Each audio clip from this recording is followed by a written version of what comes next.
The Hogwarts professor mixed into Marvel. This video is purely for entertainment and does not infringe on copyrights or laws. The rights to the novel and image belong to the original author. We do not claim ownership.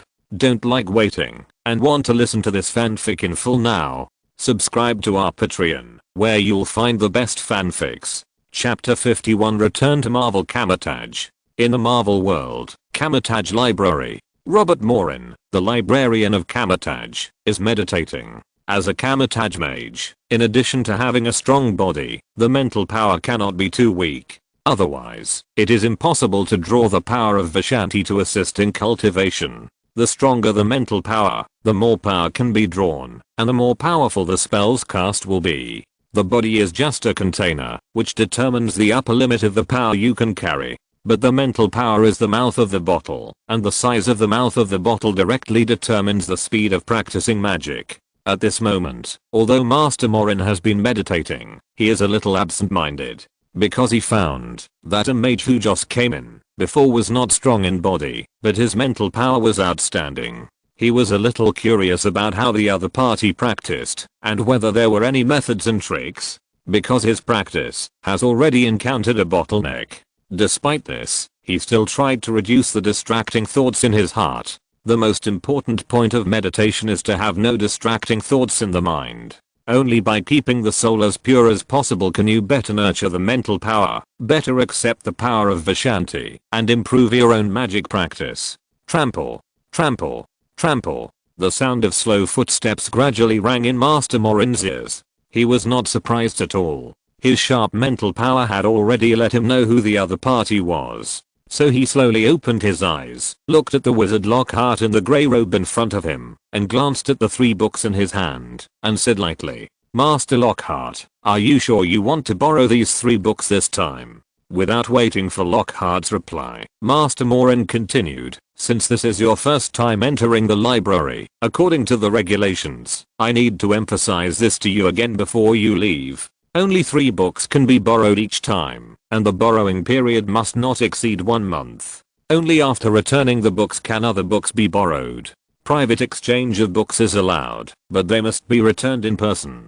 If a book is lost or overdue, it will be included in the list of dishonest persons, and the library of Kamar-Taj will no longer welcome dishonest persons to enter." Lockhart heard Master Morin's cold tone, but he didn't care. He just replied gently, "Don't worry, Master Morin, I know all the rules of Kamar-Taj. I will return the book on time." Master Morin nodded in response, but his expression was a little hesitant, as if he didn't know how to start. Lockhart was slightly surprised when he saw the expression of Master Morin, but he still asked, "What's wrong? Master Morin, do you have any other questions?" "Master Lockhart, I want to discuss with you some meditation techniques." Lockhart's words made Master Morin relax a lot. However, when Lockhart heard the meditation techniques that Morin mentioned, he immediately understood. He had learned about the practice methods of Kamar-Taj mages through books before. Simply put, it is to practice both magic and body.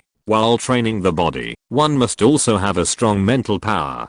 The main way they improve their spirit is meditation, and other auxiliary means. However, for Lockhart, he also tried meditation, but found that it had little effect, so he did not continue.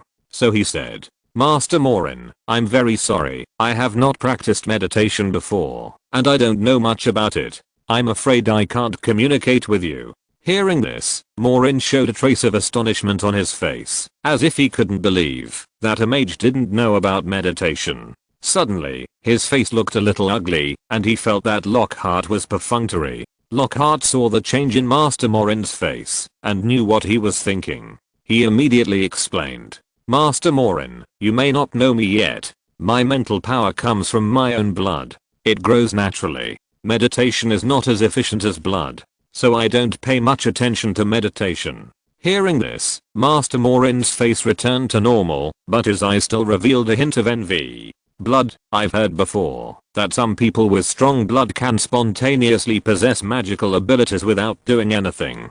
I didn't expect to meet one today." No wonder I felt that the other party was physically weak, but his mental power was very strong. It was all because of his blood. Thinking of this, Master Morin's face became cold. Since it didn't help him break through the bottleneck, there was no point in continuing to communicate. However, Lockhart was the opposite. Looking at Master Morin, who seemed to be ready to continue meditating, and had a cold face, he became eager in his heart. Unexpectedly, the right time came so soon. Lockhart said directly, "Master Morin, I don't know much about meditation improving mental strength. But I have a potion that can improve people's mental strength. Would you like to try it?" As he said that, Lockhart waved his wand lightly, and soon a bottle of dark blue potion appeared in the air. He introduced, "Master Morin, this is the Dream Soul Potion prepared by our top potion master. Its function is to improve mental strength in dreams after drinking it." Hearing what Lockhart said, a glimmer of light flashed in Master Morin's eyes. But then he heard Lockhart add, "However, the side effect is that in dreams, you will encounter things that you usually don't like very much, but this does not affect the effectiveness of the potion." Well, this dislike, to be precise, is to have a nightmare in which the things you fear most will appear, and you will experience the scenes you least want to see. It must be emphasized here that Snape's technique is superb, and the quality of the Dream Soul Potion is top-notch, but at the same time, the side effects are not weak. Don't ask how Lockhart knew it. In short, he didn't want to repeatedly experience the memory of his research results being stolen, and being besieged by public opinion. Hearing what Lockhart added, Master Morin didn't care. It's not that he hasn't come into contact with magic potions that enhance the spirit. Unfortunately, he used a lot of them at the beginning, and now he has developed drug resistance. However, when he heard the Dream Soul Potion mentioned by Lockhart, he found that it was very different from the magic potions he had come into contact with. He couldn't help but ask with interest, "How is the effect, Master Lockhart?" "In my personal experience, after drinking it, the mental power is improved by about half," Lockhart explained, "but this may be affected by blood. The specific situation will be known after you drink it." Hearing Lockhart's reply, Morin nodded and said in a deep voice, "Okay, Master Lockhart, I want this bottle of Dream Soul Potion. I wonder what the price is?" Well, there is no free lunch in the world. Morin naturally knew that there must be a price for Lockhart to take out this bottle of Dream Soul Potion. In the new book period, follow-up reading data is extremely important. Readers who like this book are requested to pin it to the top, so that you can easily see the latest chapters. Chapter 52, The Ascetic Morin's Maze. "Master Morin, I'm sorry to bother you with this. As long as there is no problem with your potion, I promise to do what I say." Although Master Morin's tone was a little cold, Lockhart was quite satisfied to hear that the other party agreed to his request. Immediately, he walked out of the library. He didn't forget who brought him here. After walking out of the library and into a slender corridor, he saw Cassilis in a short robe not far away, and hurriedly walked to him with 3 books in his hand, and said gratefully, "Thank you, Master Cassilis. If you need anything later, just ask me. If you need my help." Cassilis smiled at Lockhart's words of goodwill. Although he had never fought with Lockhart, he could basically sense that the other party's strength would not be too weak. In addition, he was quite curious about the other party's identity in the other world, so his attitude was naturally much better. After taking a quick look at the books that Lockhart had borrowed, Cassilis said, "Okay, Master Lockhart, now that the books have been borrowed, is there anything else? If not, you can go back to the New York Temple. I remember you lived in New York before, right? You can come and sit down when you have time." After hearing this, Lockhart hesitated for a moment and nodded. "Okay, thank you for your help." Arriving at Kamar-Taj, meeting Master Ancient One, getting his approval, and borrowing some more books. Basically, the original goal has been achieved, so there is naturally nothing to do. Although Lockhart is a little greedy, he can still control his desires. Some plans around Kamar-Taj can be slowly planned, and time will carve them out to show their splendor. Then, Lockhart watched Cassilis holding the ring, swiping a few circles, and then opened a circular portal with sparks. Looking at this set of portals, Lockhart sighed softly. Practical magic, but a pity with his mind turning. Lockhart followed Cassilis, and stepped back into the New York Temple. After entering the New York Temple, he glanced at the gate in the distance. He looked around again, scanning the scattered mages, some of whom were communicating, and some were practicing magic. Then, he set his sights on Cassilis next to him. "What's the matter, Master Lockhart?" Cassilis clearly sensed that Lockhart had his eyes on him, so he asked directly. "It's nothing serious. I just want to ask you about a wizard." Seeing Cassilis' somewhat surprised look, Lockhart continued to add, "It's the librarian before Master Morin. I want to know what kind of person he is, so that it will be convenient to communicate when I borrow books later." Regarding Lockhart's question, Cassilis pondered for a moment and slowly said, "I'm not familiar with Master Morin, but I know that he is a typical ascetic. He has a deep love for magic practice." Looking at Lockhart's thoughtful expression, Cassilis added, "Although Master Morin is a little cold, he is still a good person. As long as he doesn't make a big mistake, he will ignore it." Hearing what Cassilis said, Lockhart nodded secretly. He is an ascetic, and the friends he knows should all be ascetics. They should all be interested in the Dream Soul Potion. After all, it is not difficult to accept to be able to improve mental strength, even if there are some side effects. Immediately, Lockhart thanked Cassilis and gave him a gift he had carefully prepared. Then he walked towards the gate of the New York Temple. Queens, New York City. In the entire Queens area of New York City, although it is not as prosperous as Manhattan, it is a very beautiful place in New York. Just as its name suggests, it is like a queen, noble and beautiful, and it is also the district with the most diverse population. Lockhart knew New York quite well in his previous life. Before the 20th century, Queens and Brook were collectively known as poor areas. But in the 21st century, Queens has been developing and has become prosperous. It can also be called the rich area in New York, and the environment is much better than other districts. Therefore, Lockhart chose Queens as his place of residence early. As for the famous Hell's Kitchen in the Marvel world, sorry, Lockhart didn't even think about it. As a professor and a researcher, the first thing to consider is quietness and privacy, and the second is the quality of the environment. And Hell's Kitchen not only has poor environmental quality, but also has many disputes. Lockhart has long since excluded it from his list of places to settle. Before, he bought a villa on Queen Street in Queens. As for the funds for buying the villa, it was largely supported by SHIELD. His bottles of potions, aside from their practical value, are of great research value to SHIELD.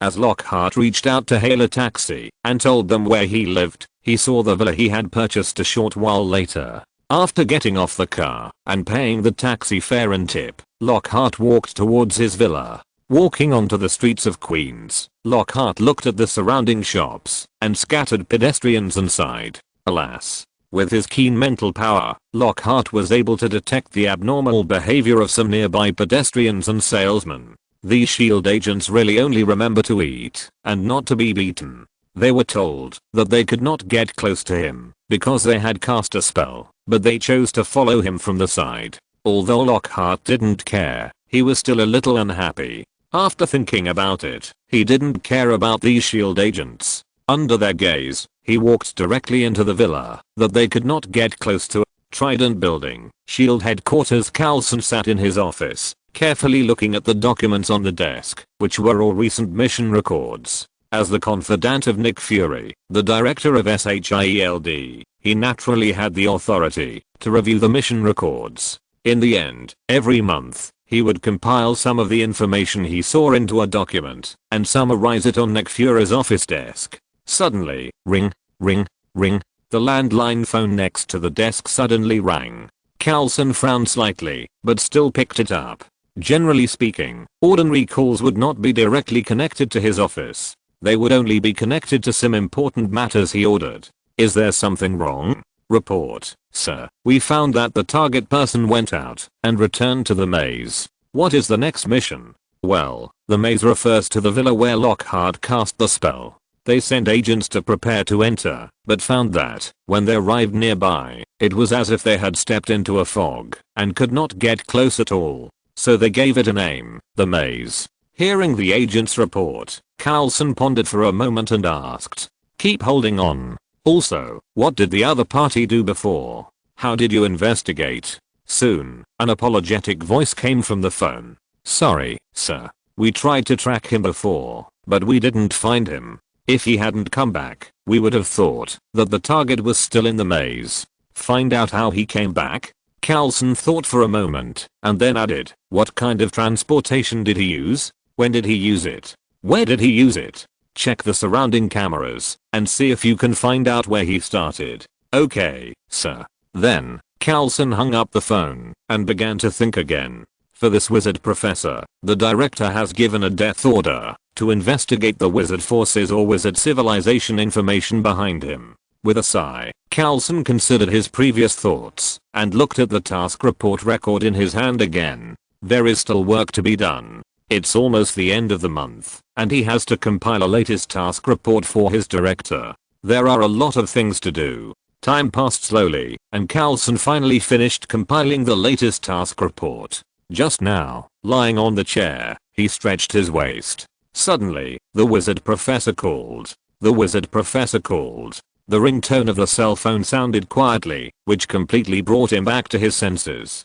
P.S. Thank you Skullnidix, Akimahan. Begonia flower never sleeps. I'm really a little grey. Zianan Chingayu. Yoran PPP. Xiaoxiou. Tschen. Zifiayu. Namonpa. Yigo Xiaoxiaozhao. Zipur Fengai. Yao Shang Shang. Menja 13,457 for their monthly tickets. Thank you for the reward from We Lose UGU, and thank you for the recommendation votes from readers such as Yu Bailing and Saku Kwanshu. Too many people voted for the recommendation, so I will thank you in a separate chapter at noon. In the new book period, the follow-up data is extremely important. I ask the readers who like this book to pin it to the top for easy access to the latest chapters. Chapter 53 Book Cafe Income Channel. The ringtone on his cell phone was specially set by him. Those who know his cell phone number are all key figures, either his own director, or colleagues like Natasha and Barton, or special target persons like Professor Lockhart. Basically, different ringtones are set for each person's phone, to remind him to answer the call in time, and not delay things. This is the basic quality of an agent, or the basic quality of a worker, social animal. Hello, Professor Lockhart, is there anything I can do for you? Don't forget what I reminded you last time in the cafe. I like quietness the most. Also, I plan to open a book cafe recently. Can you, Shield, help me find the location? Although Lockhart's tone was a little cold, but the content of the call made Coulson feel a little ecstatic, and he hurriedly said, don't worry, Professor Lockhart, there will be no problem. The address of the book cafe must be selected for you, and there will be no problem. For the specific matters, we will talk to you in detail after we find a book cafe. Okay, try to be quick. I need quiet now. As he said, before Coulson continued to speak, he heard a beeping sound. Coulson was not surprised by Lockhart's direct hanging up the phone. Instead, he called his director again with a smile. After the call was connected, Coulson immediately spoke. Director, there is progress on the wizard professor's side, and the other party has made a friendly gesture. Queen Street, Lockhart's study. The study of this villa is the place that Lockhart is most satisfied with. Not only is it beautiful, but the space is also very spacious. In the depths of the study, there are a large number of bookshelves neatly arranged, which are filled with densely packed Muggle books. At this time, Lockhart sat in front of a desk made of brown solid wood and put down the phone in his hand. He just made a phone call with Coulson of S.H.I.E.L.D., warning him and asking him to help him find a book cafe. Actually, to put it bluntly, it means telling him not to keep watch near his house. If he finds out again, don't blame him for taking action. The meaning of asking him to find a book cafe is to tell him that he should talk about things in that book cafe in the future. The book cafe will also be his public contact place in the future. Even if you keep watch at the book cafe and then come to his house. Don't blame Lockhart for being ruthless. He has never been a hesitant person, and he will take action decisively when it is time to take action. As for letting Lockhart choose a suitable book cafe by himself, Lockhart said it was very troublesome, and he had to consider all kinds of things, which took too much time and energy. Besides, if he really chose one, S.H.I.E.L.D. would have to keep watch again, so it would be better to let them help him choose. Why not use up all the labor? Moreover, this is a gesture of goodwill, a concession, and an excuse. If the other party comes to make trouble again, he is sure that SHIELD will be unable to speak out. For an agent organization like SHIELD, not only do we have to give some benefits, but we also have to knock them from time to time. Otherwise, the other party may really fly to the sky. With his mind turning, Lockhart continued to read the books borrowed from Kamar-Taj. He had already read all the books that were brought from the Kamar-Taj library to the Harry Potter world. The more he understood the magic system of Kamar-Taj, the more he envied it. With the help of Vishanti's power, the other party could easily perform powerful magic, and at the same time, it had a great bonus in time, space, and soul. When he thought of the other party gently swiping the ring, he could leave his soul or open a portal to travel to any place, or even open the mirror space and distort the mirror world at will. Lockhart couldn't help but feel envious. But with the power of Vishanti? When he thought of this, Lockhart would feel a little dreadful. He began to continue to study the magic knowledge in the books. The knowledge in the books would not be false, and he was not without magic power in his body, so he could use the same magic. It's just that the consumption is greater, and the spell may also need to be changed to a certain extent. 2 days later, in a room deep inside the New York Temple, Master Morin and Lockhart sat cross-legged around a table. Above the table, there was a pot of tea and teacups in front of them. Master Morin picked up the teapot, poured half a cup into the teacups, took a sip of the tea, and spoke. Master Lockhart, your dream soul potion is quite effective. I tried it, and it increased my mental strength by nearly 10%, allowing me to break through the current bottleneck. At this point, Lockhart clearly saw the faint smile on Master Morin's face, so he also smiled and spoke. It works. That's good. This may be your first time using the Dream Soul Potion, and the effect is the best. If you use it later, you may develop drug resistance and the effect will gradually decrease. But don't worry, I have other potions to enhance mental strength. You can try them then. Hearing what Lockhart said, Master Morin's eyes lit up, and after a little thought, he said, Master Lockhart, I have told some of my friends about the effect of the Dream Soul Potion. They decided to buy a batch to try it out first. The first batch, 5 bottles of Dream Soul Potion, and later, the quantity may be increased. Look, is there a problem with the supply over there? Of course, there is absolutely no problem with that. Lockhart pondered for a moment, nodded with a smile, and continued to add, I still have 19 bottles of Dream Soul Potion in my hands now, and I can take out more next month. At the same time, I also have Veritaserum to recover from injuries, blood tonic to replenish ki and blood, magic water to restore magic power, and emulsant to help meditation. The mages of Kamar-Taj are always welcome to buy. Hearing this, Master Morin nodded somewhat reservedly, and said in a deep voice, as long as your potion is effective, we will definitely purchase it. But what do you need? Magical instruments, potions, or magic metals, medicinal materials, etc. Hearing Master Morin's question, Lockhart's eyes flashed with joy, and he said, I have made a list of what I want. You can take a look. As he said that, Lockhart handed a piece of parchment to Master Morin on the opposite side. After Master Morin received it, he lowered his head and looked at the list of materials listed on the parchment, and the corners of his mouth twitched slightly. Golden clover, divine flower, mithril, rune, light boots and other magical instruments. You want everything. After a quick look, Master Morin complained in his heart, then raised his head and stared at Lockhart on the opposite side with some weirdness. Lockhart felt a little uncomfortable after seeing this, and said quickly, this is just a list, and everything on it is what I need. If you have it, that would be the best, but if not, it doesn't matter. For now, I just need some golden clover, soul flower, and refined gold. Hearing the materials Lockhart requested, Master Morin pondered for a moment and nodded. I have golden clover and soul flower here, and I can give you a few copies when the time comes. And as for precious magic metals like refined gold, I'll ask my friends if they have them. As he spoke, he looked down at the parchment list in his hand. His eyes twitched again, and he said, as for the materials and items on the list, I'll show them, and they should choose to trade if they have them. However, the number of magic potions needed at that time will be quite a lot. You have to prepare in advance. Hearing what Master Morin said, Lockhart nodded quickly and said with joy, "Then I'll trouble Master Morin."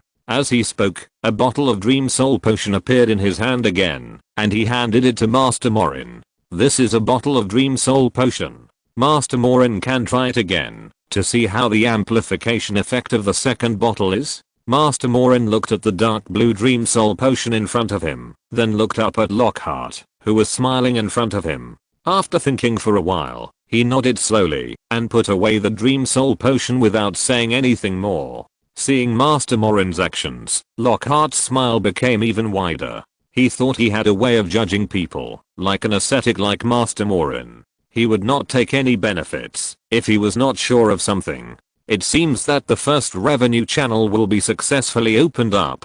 In the new book period, the follow-up reading data is extremely important. Readers who like this book are requested to pin it to the top, so that they can easily see the latest chapters. Chapter 54. Thank you for your support, readers. Thank you all readers for your support for this book during this period. It is because of your support that this book has successfully advanced to the next round of recommendations. Xingchen is very grateful to the readers who have been following and voting for this book, recommending it, voting for it, and rewarding it. Gideon has always been looking at data in this regard. Without your various support, this book may not be able to advance and miss the recommendation position. For a new book, this is a very serious blow, and it can only survive the data through time. Many authors are defeated by time because they can't survive and eventually choose to be eunuchs. Therefore, Xingchen is very grateful for your support during this period, and I also hope that friends who like this book can continue to follow, speak, and vote for it.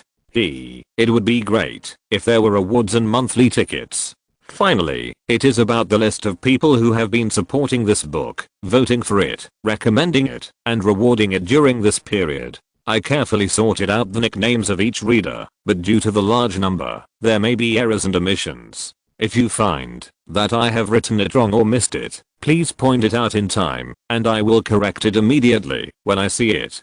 Press and hold the name to comment on the paragraphs and chapters, and I can see it immediately. Because there are too many people, I will sort it out according to the background. The order of the nicknames on the list is random, and only the nicknames are kept. Other data will not be counted. At the same time, it includes both Gideon and questions reading.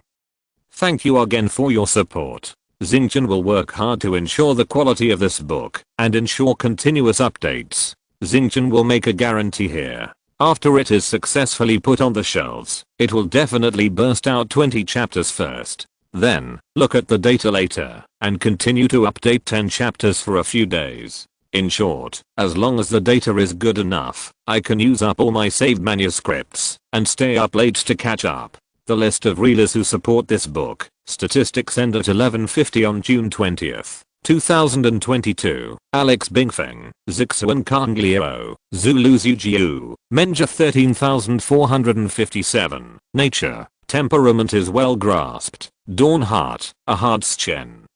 Fragrant Rice, TXL Rabbit 64,625, A Pot of Millet Porridge, Hand Torn Crown Gudako, Yao Shang Shang, Namun Pascal Night Xukimahan, Begonia Flower Never Sleeps, Main Job, Four Cools All Lose, The Way of Nature, Xiaoxio Night Rain, Purple Maple Leaf, Leisurely PPP, Purple Flying Fish, Subshen, Gradually Mayohua, Catastrophe of the Heavens.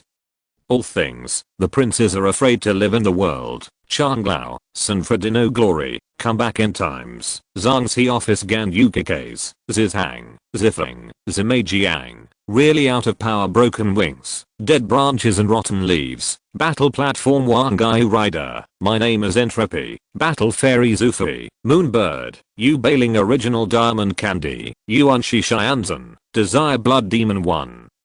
Forecast, Rain Summer Solstice Sleep, Rain, Archer Hui, Ujikin Toki Rice, Unian, Entertainment Yaolong, Yu Chang Chang, There is an Uncle Called Wuan Jun Maman, Ghost TT's in O-Tune, Eternal Foam, Yiking Jushi, Yabuai, Yu Loose, Lifelong Ties, Lifelong Obsession, Iraga Kiwi is Mine, First Class Salted Fish, A Whale Falls, and All Things Come to Life, A cynical intoxicator covers the Green Lantern. Nightwind 1991. Night the Encounter.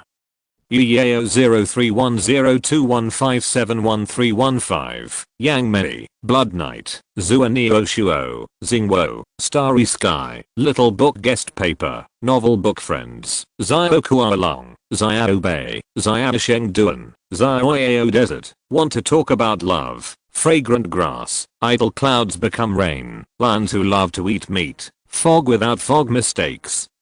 Dancing moon tears. My flirting is not as good as you. Worry-free fan. Unintentional sacrifice. Peerless snake princess. Bored and bored people the mirrorless fairy. Wu Yin. Wu Fuzzy Ran. I really have superpowers. I'm really Xiao Hu Hu. I will not be stubborn anymore. Mosquito learning giant source. Wei Balan. Uncertain Gan. For the house only. Wei Long Mao. The past goes with the wind. BOTUI. Same person different books. Synchronous Satellite 101. Xianlin. It rains when the sky is cloudy. The sky is out. The ceiling is unpredictable. The Devil 008. The sky building is unpredictable. Xian Chang. Special. Tang Yichan. Tang. Song. Yuan. Ming and Qing dynasties. Stepping on the Jie crossing.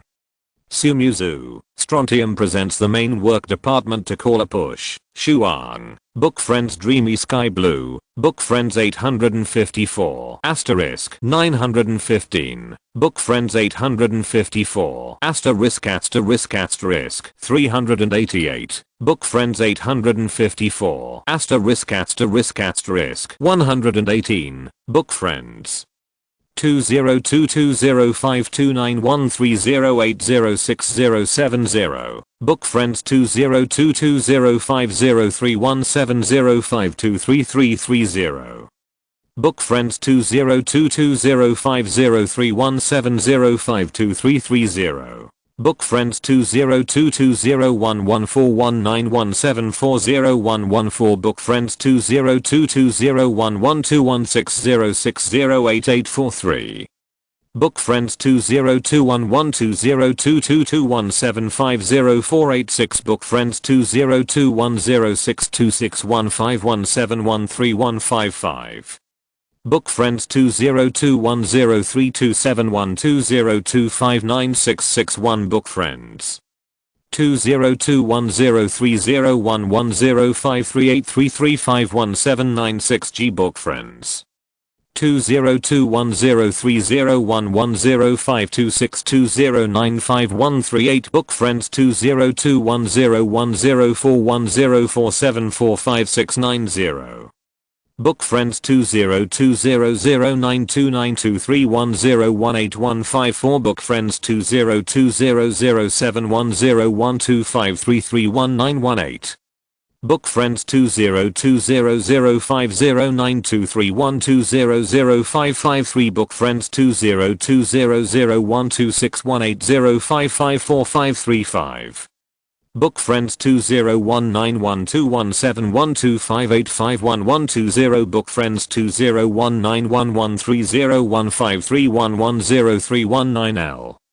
Book Friends 201910082203470997. Book Friends 201909140958224999.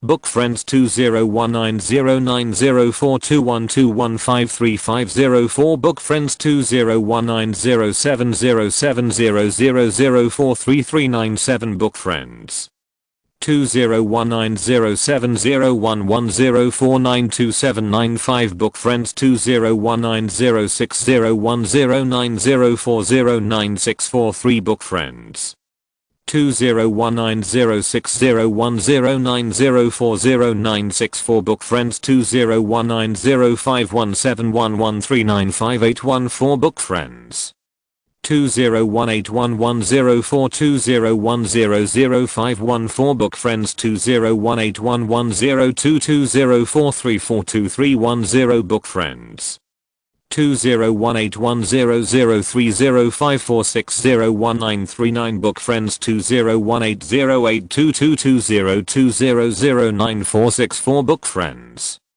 201712311359028118 book friends 2017123015543297 book friends 2017112717534784 book friends 201710222223344206 book friends 2017080112073540 book friends 2017070215160566 book friends 2017021209381387 book friends 2017020816065145 book friends 161,128,224,814,177 book friends 161,241,612,254 book friends 160,607,122,524,927 book friends 151,213,083,354,438 book friends 141,203,213,138,015 book friends 140,101,061,010,608 book friends 140,814,192,558,086 book friends 14,061,218,322,978 The scholar has no Confucianism shoe the length of watch is a shooting star.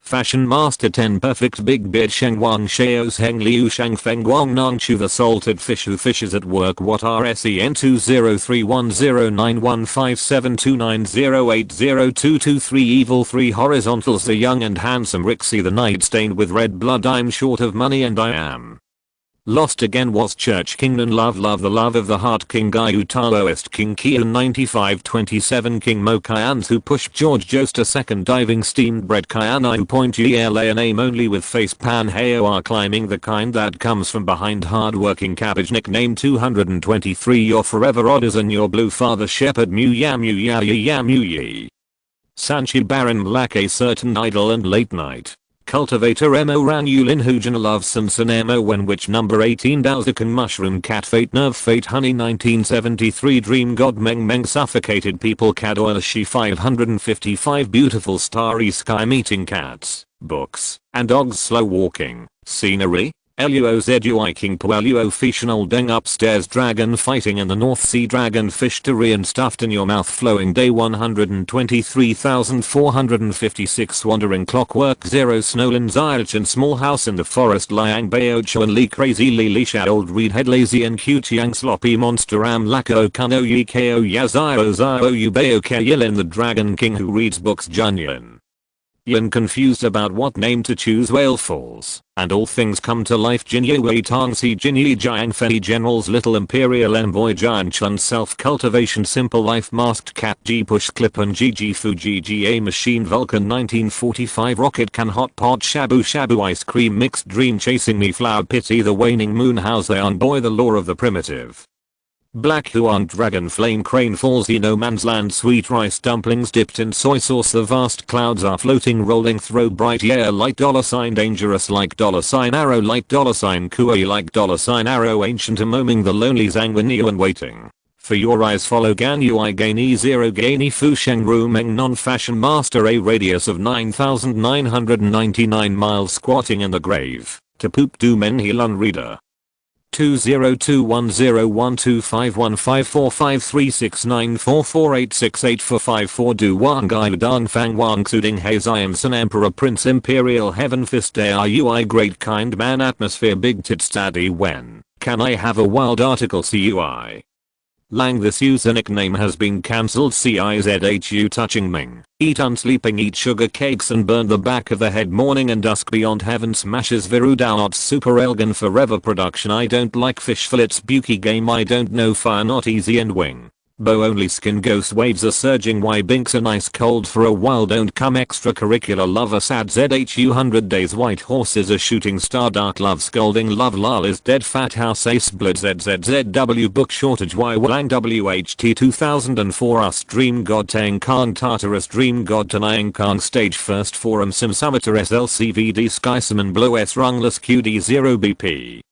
Ommo 233 ONRPHF 5 Night and Misaki Leave Elks Dex DJJC 1221 Ju and 1 Hibiki 7231 Z Hell GIF D Gemini GD0 BPFZ doing DLMMD Derodsk's J-Late 1,008,220,347,097. Thank you for your support. If you're listening to this novel on a channel other than Fanfic World, it means they downloaded and uploaded it without effort. We cordially invite you to visit our channel, Mundo Fanfic Novelos. There you'll find the original version of this story and you can explore many other novels of various genres. We're waiting for you to immerse yourself in a world of incredible novels.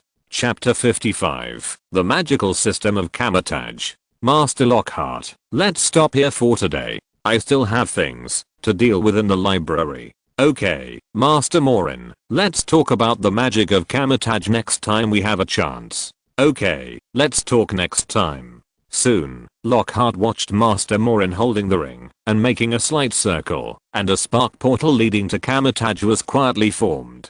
Master Morin stepped in, and then the portal flickered slightly and disappeared suddenly. Lockhart looked at the other party's disappearing figure, and a trace of envy flashed in his eyes. The portal of Kamar-Taj is indeed convenient. It is not only safe to use, but also has a long distance. To be honest, the apparition in the Harry Potter world is also good. Although the distance may be limited, it is very flexible. It's a pity that I haven't mastered either magic. The original body has never mastered apparition, and he himself has only studied it for less than half a month. If you want to use it, you have to go through a period of training. In the early stage of apparition, if you are not careful, it is easy to separate the body and cause casualties. It would be better to wait until we return to the Harry Potter world and ask for guidance from a specialist, or it would be possible to win through a reputation lottery. However, Lockhart's eyes flashed with a thoughtful look. He had just talked with Master Morin about the practice of magic in Kamar-Taj. He wanted to find out from the side their attitude towards the power of Vishanti. Lockhart was extremely interested in the magic system of Kamar-Taj.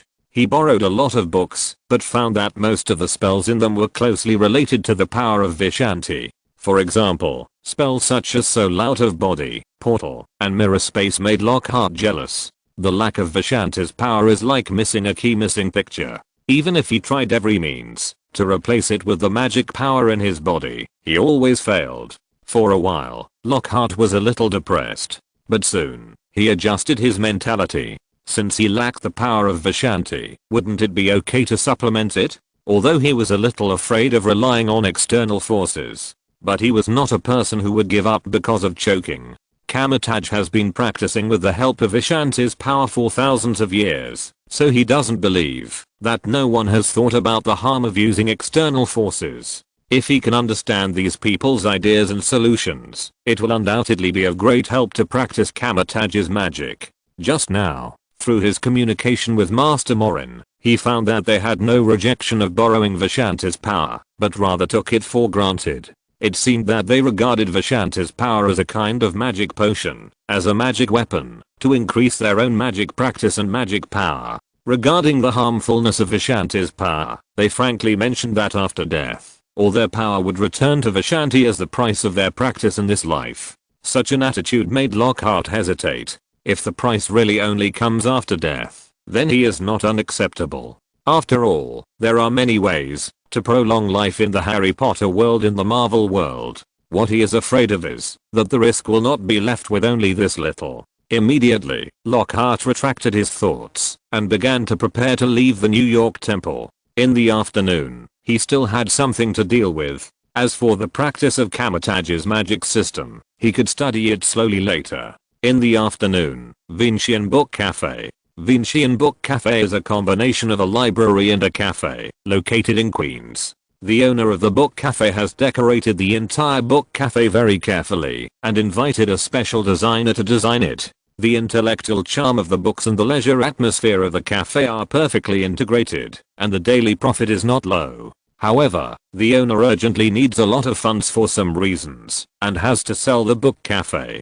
Coulson made an appointment with Lockhart to consider it at 4 o'clock this afternoon. If there is no problem, he can directly sign the contract and transfer the book cafe. Well, their shield is very confident that everything will be carried out later, and it is guaranteed that there will be no miscellaneous matters to disturb the signing. Although the time point was scheduled in advance, Coulson still waited at the door of the book cafe early, wearing a suit, as if he was an intermediary, and chatted with the owner. Time passed slowly, and it was almost 4 o'clock. Coulson quietly found Lockhart's figure, hurriedly walked up, and said eagerly, "Good afternoon, Professor Lockhart. The book cafe is just in front. You can go in and take a look. If there is no problem, our shield will take care of everything behind." Feeling the eagerness in Coulson's tone, Lockhart nodded slightly and said gently, "Mr. Coulson, I'm sorry for the trouble this time. After everything is over, I have prepared a gift. I hope you will accept it." Hearing the gift mentioned by Lockhart, Coulson's face immediately rose with a smile. He quickly took Lockhart to the door of the book cafe. At this time, the owner was also quietly waiting for the buyer at the door. When Coulson greeted him just now, Lockhart had quietly looked at this Vincian book cafe. The overall feeling of the book cafe was very good to him, and it was simple in style. As Coulson took him into the whole book cafe, he looked at the scattered and well-arranged desks and the coffee on the table, combined with the carefully designed and elegant bookshelves not far away, and the books placed on them. Suddenly, he felt a peaceful atmosphere lingering in his heart. He was naturally quite satisfied in his heart. He had naturally arranged the role of this book cafe. First, as a public contact point, if there is anything in the future, he can be contacted through the book cafe. Instead of running directly to his house and shouting, Lockhart would feel very headache if he really encountered such a situation. An isolation measure is also needed to keep some unnecessary troubles out as much as possible. Book cafe is one of his choices. Of course, choosing book cafe is derived from his habit in his previous life. In his previous life, he liked to find a good book cafe when he was resting, drinking tea and reading books. He would feel very comfortable. Well, although most book cafes provide coffee, he still likes to drink tea. Secondly, about the guests that this book cafe will welcome in the future. There will not only be people from S.H.I.E.L.D., but also mages from Kamar-Taj. He also needs a better environment to receive the mage friends he knows. As for going to the New York Temple, once or twice is okay, but every time he goes to the New York Temple, Lockhart always feels a little uncomfortable. There is a feeling of being deprived of the dominant power. It is more comfortable for Lockhart to communicate and trade in his own territory. Immediately, Lockhart followed the owner around the entire book cafe. Looking at the exquisite environment, he nodded with satisfaction. He said directly to Coulson next to him, "Coulson, I'm very satisfied with this book cafe. I'll trouble you with the following matters. Tell me the final amount of money, and I will transfer it to you later." Well, he was not prepared to let S.H.I.E.L.D. pay for it. If he really paid, then this book cafe would belong to him or S.H.I.E.L.D. He didn't want to get involved in all the troubles here. For him, troubles that can be solved with money, then naturally use money to solve them. This is clean and neat, and there won't be too many entanglements later. If you really have to use favors, you don't know how much it will cost later. Besides, as a wizard, gold is not a precious magic metal like gold galleons. It's not easy to get it. P.S. Thanks to yesterday's wonky EKK, hazy elevator, Nostalwalk, LHC 960,310, 4 cool losers, the dawn of the first month, Harry Shen Hong, breaking into the Lali door at night, 9,832,128, must be extraordinary longbow, small fish bite big fish, book friend. 160,401,221,422,298, Eugegan Chiffon, Devil Ghost, a passing street vendor, leisurely PPP, one step, not cold iceberg, purple empty chat, nature, a pot of millet porridge, and the monthly ticket of my job. Thanks to Shushan Wayuru, Sanwan G, for the reward, and thanks to the boss, who only reads books and doesn't talk, Shen Wangchen, I Walk Zero I Am, and other readers for the recommendation votes. In the new book period, the follow-up data is extremely important. Readers who like this book are asked to pin it to the top for easy access to the latest chapters. Chapter 56 question. What should I do if I owe a favor to a future big villain? Vincian Book Cafe. Lockhart sat at a desk near the glass, leisurely flipping through the psychology book in his hand. Occasionally, he looked at Carlson, who was communicating with his store manager. He wanted to complain about Carlson at the moment. To be honest, if he sent an agent under his command this time, it should be very well resolved. But he had to play this scene in front of him, as if he was negotiating. He had long understood this series of actions, just in front of him, pretending to be hard, showing how hard S.H.I.E.L.D. is working. The purpose is also very simple, just to do a favor to himself. Let himself agree to some conditions that are beneficial to S.H.I.E.L.D. because of the relationship. Well, he is familiar with this set. They are all 1,000-year-old foxes. What are you playing with, Liose? It's okay to deal with some ordinary people, but you want to use this set to deal with him. Haha. In his previous life, this set was very good. Sure enough, Lockhart looked at Carlson's forehead with some beads of sweat, holding a contract, and walked towards him. His tone could be heard to be a little tired. Professor Lockhart, I've got this bookshop for you. You just need to sign your name on this contract. Okay, thank you. Lockhart nodded slightly, picked up the contract on the desk, and began to scan it quickly. After roughly estimating that there was no problem, he signed his name directly. Gilderoy Lockhart. Well, even if there was a problem, Lockhart was not afraid. Are you kidding? Could it be that the magic spell in his hand was not sharp? He had to try the power of the God of Swords. Then, Lockhart handed the signed contract to Carlson opposite. Carlson simply flipped through it, then stood up, and continued to communicate the remaining details with the owner. Seeing this scene, Lockhart didn't say anything. Why not use up labor for nothing? No matter what the other party did, he prepared a gift in advance, which was enough to offset this favor. He never liked to owe favors to others, because the debt of favor is really hard to repay. Lockhart sighed and recalled the scene when Cassilis took him to see the Ancient One. In any case, since he was able to access the magic of Kamar-Taj, he owed Cassilis a favor, and a few bottles of potions could not repay it at all. Question: how to pay off a favor owed to a future big devil? After a while, Lockhart saw Carlson coming with the store owner. After a brief communication, the store owner left, and Carlson sat in front of him. Professor Lockhart, you can transfer 3.85 million yuan to this bank card account later. As he said, Carlson took out a note with a series of numbers clearly written on it. Lockhart briefly recalled the price information in the contract just now, compared it, and nodded when there was no mistake. Okay. Lockhart handed over a small wooden box. Carlson, I'm sorry to bother you this time. This is a magic amulet I made. It should be very helpful for you agents. Lockhart opened the wooden box and revealed a small brown wooden piece inside. There were a lot of complicated and mysterious patterns engraved on the wooden piece. This magic amulet has the function of early warning.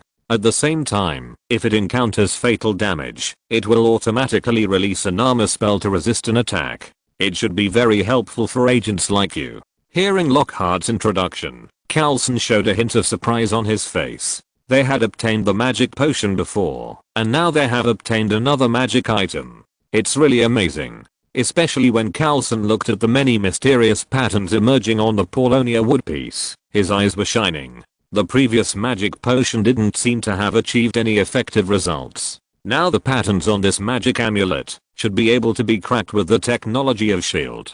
At worst, they can try to imitate it. Lockhart didn't know what Carlson was thinking. Even if he knew, he didn't care. In fact, the magic amulet he gave was completely different from the one he gave to the little wizard at Hogwarts. The magic amulet of the little wizard at Hogwarts had 3 runes clearly engraved on it. The purpose was to arouse their interest and pave the way for the promotion of the magic system later. The magic amulet he gave to S.H.I.E.L.D. also had runes, but they had been completely integrated into the amulet. The pattern on the surface was just imitated from an ancient book. If S.H.I.E.L.D. can produce results from studying these, then Lockhart has to say that he admires them. Well, as a researcher, he attaches great importance to patents. Especially in his previous life, he suffered these losses. Therefore, unless he is willing to share it himself, it is absolutely impossible to get his technology without paying a lot of money. The previous patent was just a means for him to prevent theft. Then, watching Carlson carefully put away the gifts he prepared, Lockhart spoke again. Mr. Carlson, there is something I would like to entrust SHIELD to do. Excuse me, can SHIELD go find a similar metal? Lockhart handed over a gold galleon.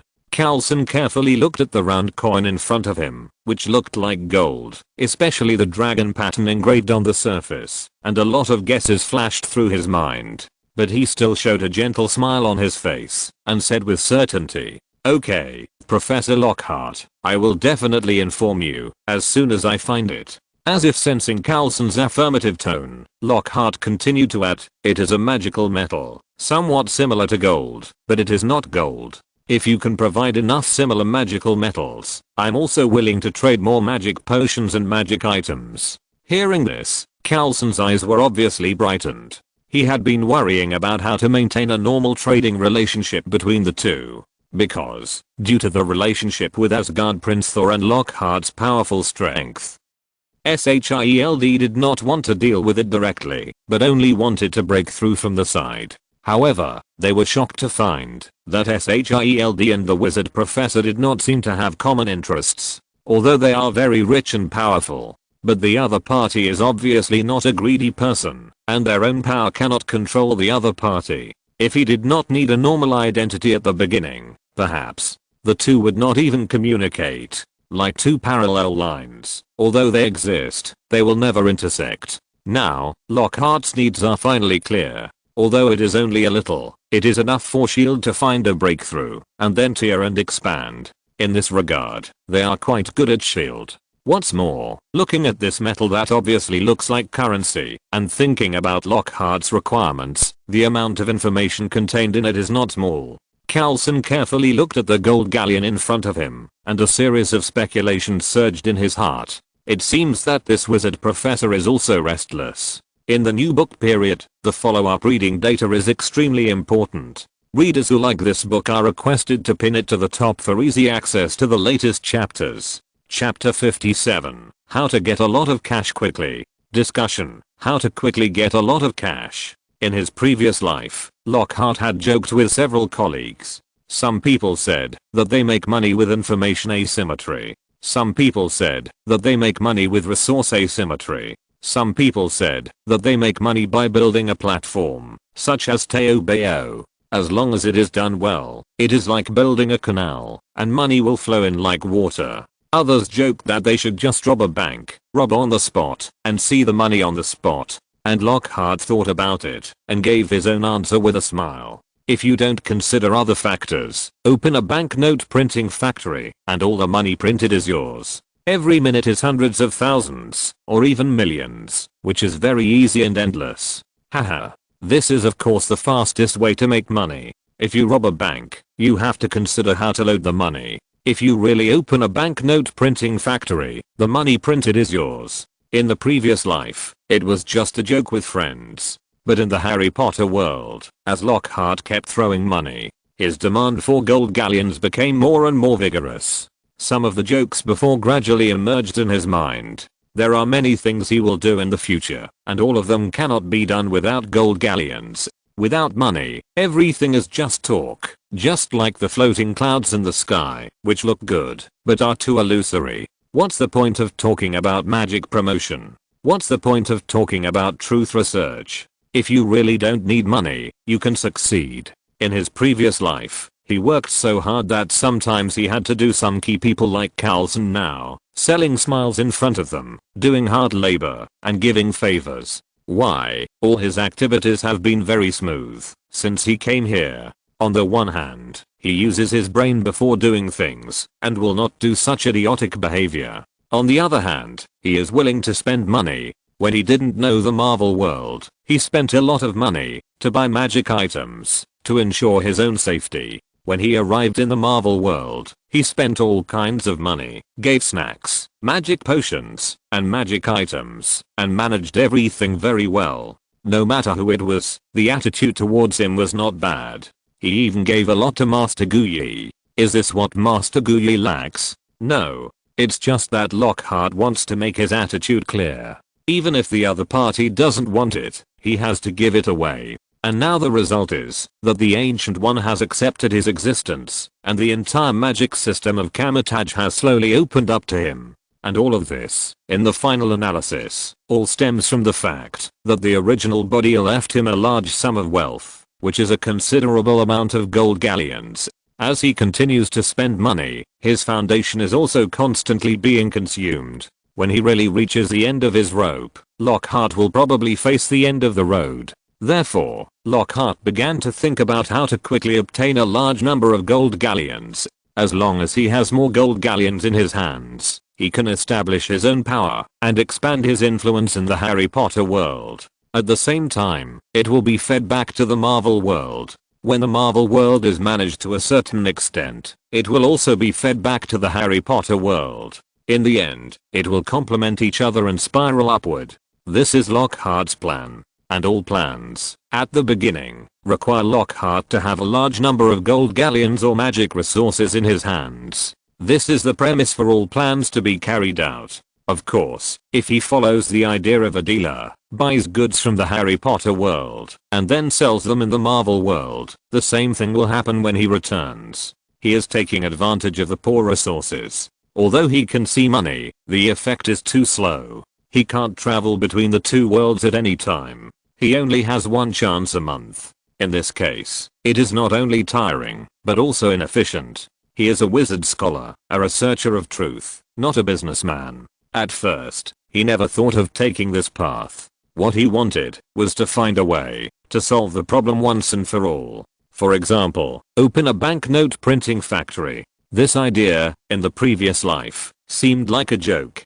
But when he really entered the Harry Potter world, Lockhart found that it was not completely impossible to operate. Because the currency in the previous life was really a piece of paper, and all value came from the credit of a country. The value of the gold galleon in the Harry Potter world lies in the fact that it is a relatively rare magic metal, playing a role similar to the ancient gold and silver in the previous life. In other words, as long as you have the raw materials in your hands, you have the opportunity to make gold galleons. Besides, the currency sovereignty of the Harry Potter world is in the hands of goblins. When he thought of this, Lockhart wanted to complain about the wizards of the Ministry of Magic. The most important monetary system of a civilization is actually controlled by an alien race, and this alien race is also his defeated opponent. How useless or stupid are these wizards to have such a result? Lockhart's position has always been very clear. He is now wizard, so he will think from the perspective of a wizard. In the future, he will have to fight with these goblins. Let's not talk about the means to take back the currency sovereignty that belongs to wizards. The first step is to master the magic technology of casting gold galleons. Only when you have a large number of gold galleons in your hands can you carry out all other actions. The technical aspect is easy to say. As a wizard, the Imperious Curse is not unusable, and goblins are not unbundled. Now the more troublesome thing is the problem of raw materials. The raw materials of gold galleons have always been closely watched in the Harry Potter world. Lockhart wants to start, but he can't find a suitable time, and he doesn't even know the location at present. But in the Marvel world, Lockhart believed that such a vast world would definitely be able to find similar substitutes. So, he asked S.H.I.E.L.D., a spy agency spread all over the world, to find them. Besides, although the technological development of the Marvel world in the previous life seems to be somewhat similar, the black technology of the Marvel world is endless. Who knows? Maybe someone can artificially synthesize gold galleons. As Coulson and Lockhart chatted for a few words, seeing that Lockhart had no desire to continue the conversation, Coulson asked to leave very carefully. Lockhart naturally agreed. Looking at Coulson's departure, Lockhart began to observe his book cafe. This is his own territory in the future, and he must manage it well in the future. It can also be regarded as a base for himself in the Marvel world. Before the mass casting of gold galleons, his own income had to rely on this book cafe. Now he has to rely on the way of the dealer to earn some gold galleons to supplement his family expenses. This is why he asked Master Morin to help recommend some friends to buy potions. Things have to be done in stages. At this stage, we still have to go the route of profiteers and platforms. Thinking about it, looking at the empty book cafe, he remembered what the owner said before. After a little thought, Lockhart took out his mobile phone and sent a message on the largest recruitment website in New York. Wangxiang Book Cafe is recruiting store managers. No restrictions on men and women, master's degree or above required.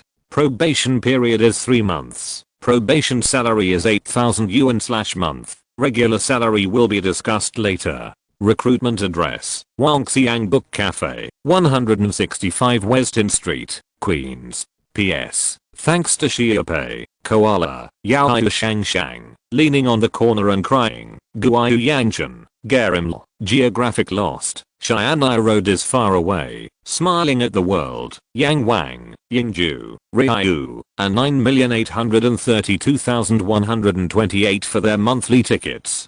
Thanks to WHT 2004, Sakitwan Shu, Zipur Ferngoyer, 19, Yu Bailing, Padikat, and Mood Preface for their recommendation votes. Too many recommendation votes. Thank you for your support. I will list a separate chapter to thank you. In the new book period, the follow-up reading data is extremely important. Please readers who like this book pin it to the top for easy access to the latest chapters. Chapter 58 Aunt Men's Doubts. 3 days later, Wangxiang Book Cafe. The sun shines through the French windows next to the book cafe, casting warm sunlight on Lockhart and 3 delicate-looking ladies. Today, Lockhart is going to interview managers at the book cafe. However, Lockhart sat at the desk, looked up at the 3 ladies standing in front of him, and recalled the resume information that emerged in his mind, and his eyes twitched. Name, Emily Mashi, age 29, Master of Library Management. Name, Windsor Nicole, age 28, Master of Hotel Management. Name, Marissa May, age 28, Master of Business Administration. He picked 3 resumes from 56 resumes that he felt were well qualified, and asked them to go to his book cafe for the final interview. Result: Lockhart looked at Natasha, the Black Widow on the left, who had fiery red hair, was slightly short, but dressed very intellectually. Then he looked at Sharon Carter in the middle, who had blonde hair, a slim figure, and was dressed in a formal suit, looking neat and tidy. I can't help but want to complain about SHIELD. I was just recruiting a store manager, but out of 56 resumes, only 3 were selected, and 2 of them were SHIELD agents. It's easy to imagine how watery these 56 resumes are. Then I thought about it. Many of the avatars on the resumes were students with immature faces. TSK. I'm afraid SHIELD has already thought of a plan. No matter whose resume I bring out, these 2 agents or more agents will come to the interview under their names. But fortunately, there is still one person who is not from SHIELD. However, Lockhart looked at the other person's black hair, tall stature, and somewhat familiar face. The desire to complain rose again. He just wanted to recruit a store manager. Why did he recruit Aunt May from Spider-Man? But it doesn't matter. Anyway, he just wanted to find some ordinary people as replacements. After the probation period, the store clerks will leave. The Universal Book Cafe behind, which is his territory, must be run by wizards or mages to be more reliable. Ordinary people are just a tool for transition. With this in mind, Lockhart didn't want to bother anymore. Facing the 2 SHIELD agents in front of him who claimed to be Emily Marsh and Windsor Nicole, he said indifferently, Ms. Emily Marsh, Ms. Windsor Nicole. There is no need for an interview. I already have the right candidate in mind. Please go back. Black Widow Natasha heard what Lockhart said, and her expression was a little surprised. She asked hurriedly, Mr. Lockhart, my condition should be good enough. What's the problem? Sharon Carter next to him also said hurriedly, yes, Mr. Lockhart, give me another chance. I will cherish this job very much and be responsible. I worked at the Kelly's Hotel before. Lockhart listened to Sharon Carter, as if she was going to continue to introduce herself. He was a little impatient, and stretched out his hand to press down, interrupting her self-introduction. You two, I know your situation very well. No need to introduce yourself. Please tell Carlson that this is the last time. Hearing this, Aunt May's face was full of confusion, as if she didn't quite understand what her future boss meant. But Sharon Carter and Natasha next to them smiled awkwardly. The two looked at each other, didn't say much, took the resume in their hands, and turned around and left the Universal Book Cafe in a hurry.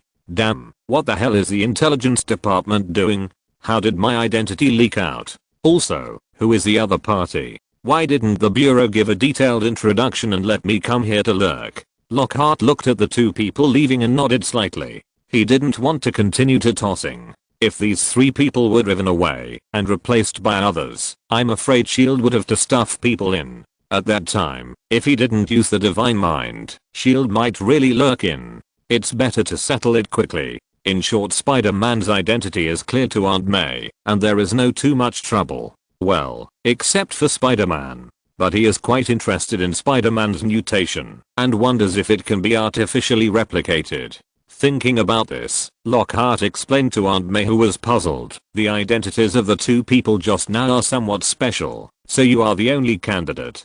Ms. Mirasa, do you have any other requirements for this position? If there are no problems, you can go directly to the employment procedures. Hearing this, Aunt May was stunned, and a look of joy flashed across her face, but she hesitated for a while and said, Mr. Lockhart, I'm very satisfied with this job, but there is one thing I need to tell you in advance. Hearing this, Lockhart nodded and motioned Aunt May to continue. I have an FU.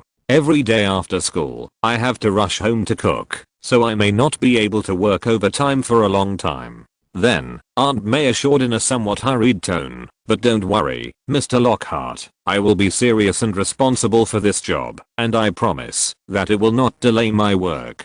Hearing this, Lockhart nodded slightly and said gently, regarding overtime, I don't force you to do that. Later, I need you to recruit 3 to 5 store employees to run the book cafe together. As for your own problems, you should make arrangements in advance. As long as there are no major omissions, I will agree. Well, a qualified boss focuses on 3 things. Set strategy, build a team, and find resources. He has already planned the future development of the book cafe, and also found May, the store manager for the transition period, and he also has the final resources. Therefore, the rest must be left to the employees to understand, think, solve and execute by themselves.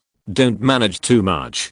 Too much interference will easily lead to some unnecessary problems. If an employee's own problem arises, he can solve it by himself. If it doesn't work, lay off the employee and replace him with a better and more suitable one. As long as the boss sets the strategy correctly and ensures an efficient supervision mechanism, everything will run spontaneously. Although it seems a bit cold, it can undoubtedly ensure the good operation of a company. Lockhart understood this truth in his previous life. Coulson's office at the headquarters of S.H.I.E.L.D. Coulson, the boss of the book cafe named Lockhart, rejected my job. I'm a little curious now. What is his identity? Why did he only give me some very basic information? Coulson was helpless about Natasha's complaint. What can he do if the director doesn't let him leak it? So, Natasha, it's not that I don't want to tell you, but the director ordered Lockhart's identity to be kept secret for the time being. If you want to know, you need to ask the director for authorization. Hearing this, Natasha showed a bright smile on her face, took out her mobile phone, found a chair to sit down, and waited quietly. After a while, ding. The phone displayed a text message. Natasha picked up the phone, put it in front of Coulson to show it, and slowly said, "Can you tell me now?"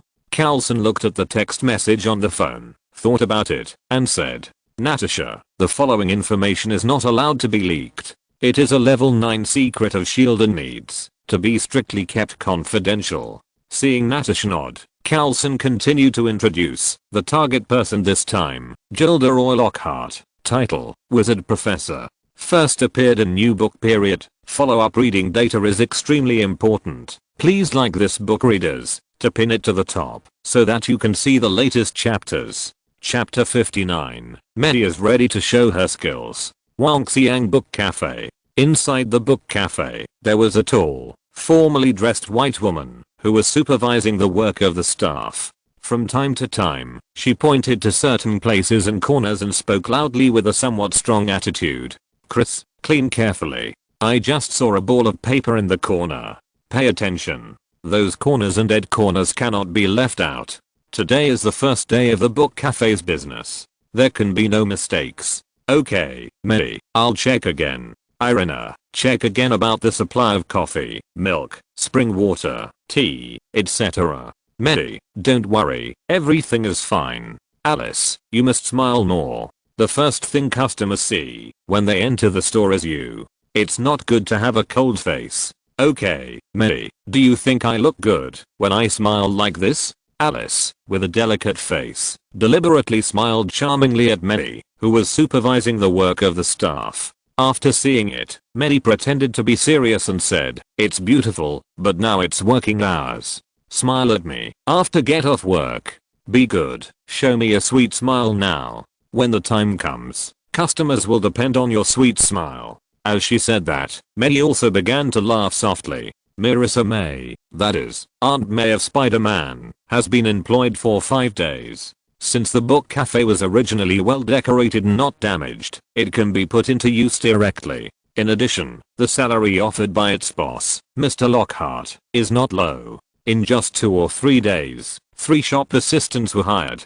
Today is the first day of the operation of the Vincian Book Cafe. Although it is known that the operation of the book cafe requires word of mouth and there may be no customers on the first day, many still came to the store early to supervise the shop assistants to clean up and provide coffee, tea and other beverages. Ensure that customers who come to the book cafe can enjoy the best service. However, what Mary felt a little confused was that she communicated with her boss Lockhart on the first day as a store manager. In order to ensure sufficient customer base in the initial stage of the new store operation, she planned to promote the book cafe through the internet. She thought that when she put this promotion plan in front of Lockhart, she would get full support. As a result, she found that Lockhart thought about it for a while and directly rejected it, and told him that she didn't need to be responsible for the customer base, and all she needed to do was to serve the customers who came in well. As for the reason, Lockhart told her that the book cafe only needed word of mouth to attract customers, and she didn't need to worry about other things.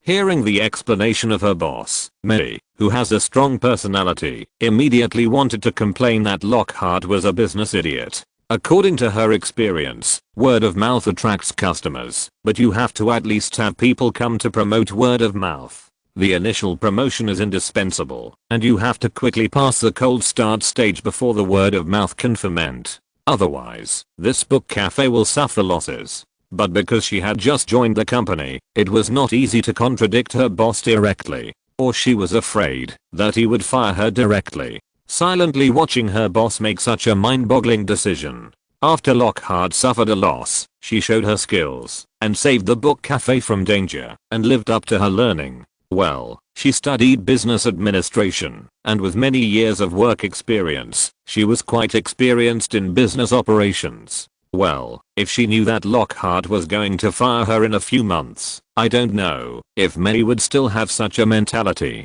At this moment, Mary was sitting at the desk with some boredom, holding a book about store management and reading slowly. She actually wanted to move, even if there was a customer.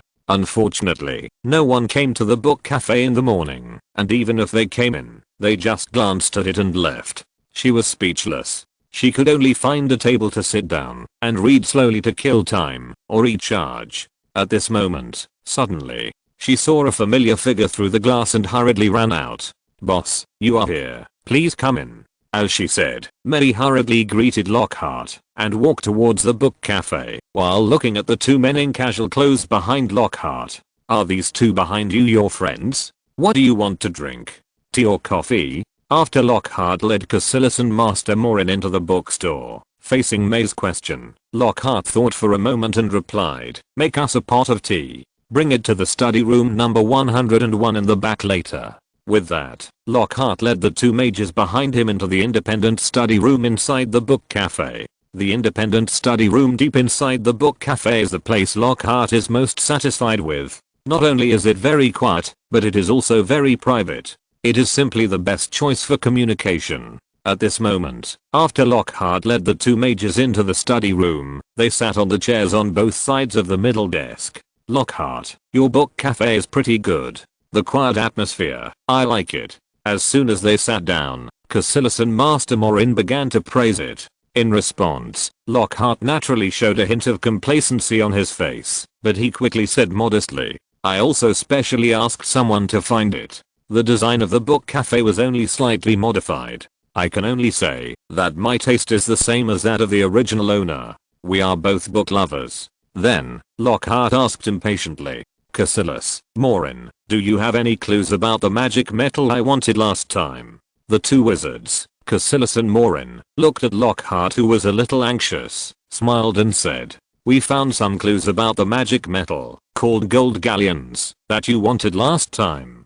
But it may take some time. We need to verify it. Hearing the reply from the two wizards, Lockhart nodded slowly, pondered for a moment, and reached out to take out 2 bottles of Dream Soul Potion, and place them on the table. Sorry to bother you. This matter is very important to me. These 2 bottles of Dream Soul Potion are my little gift.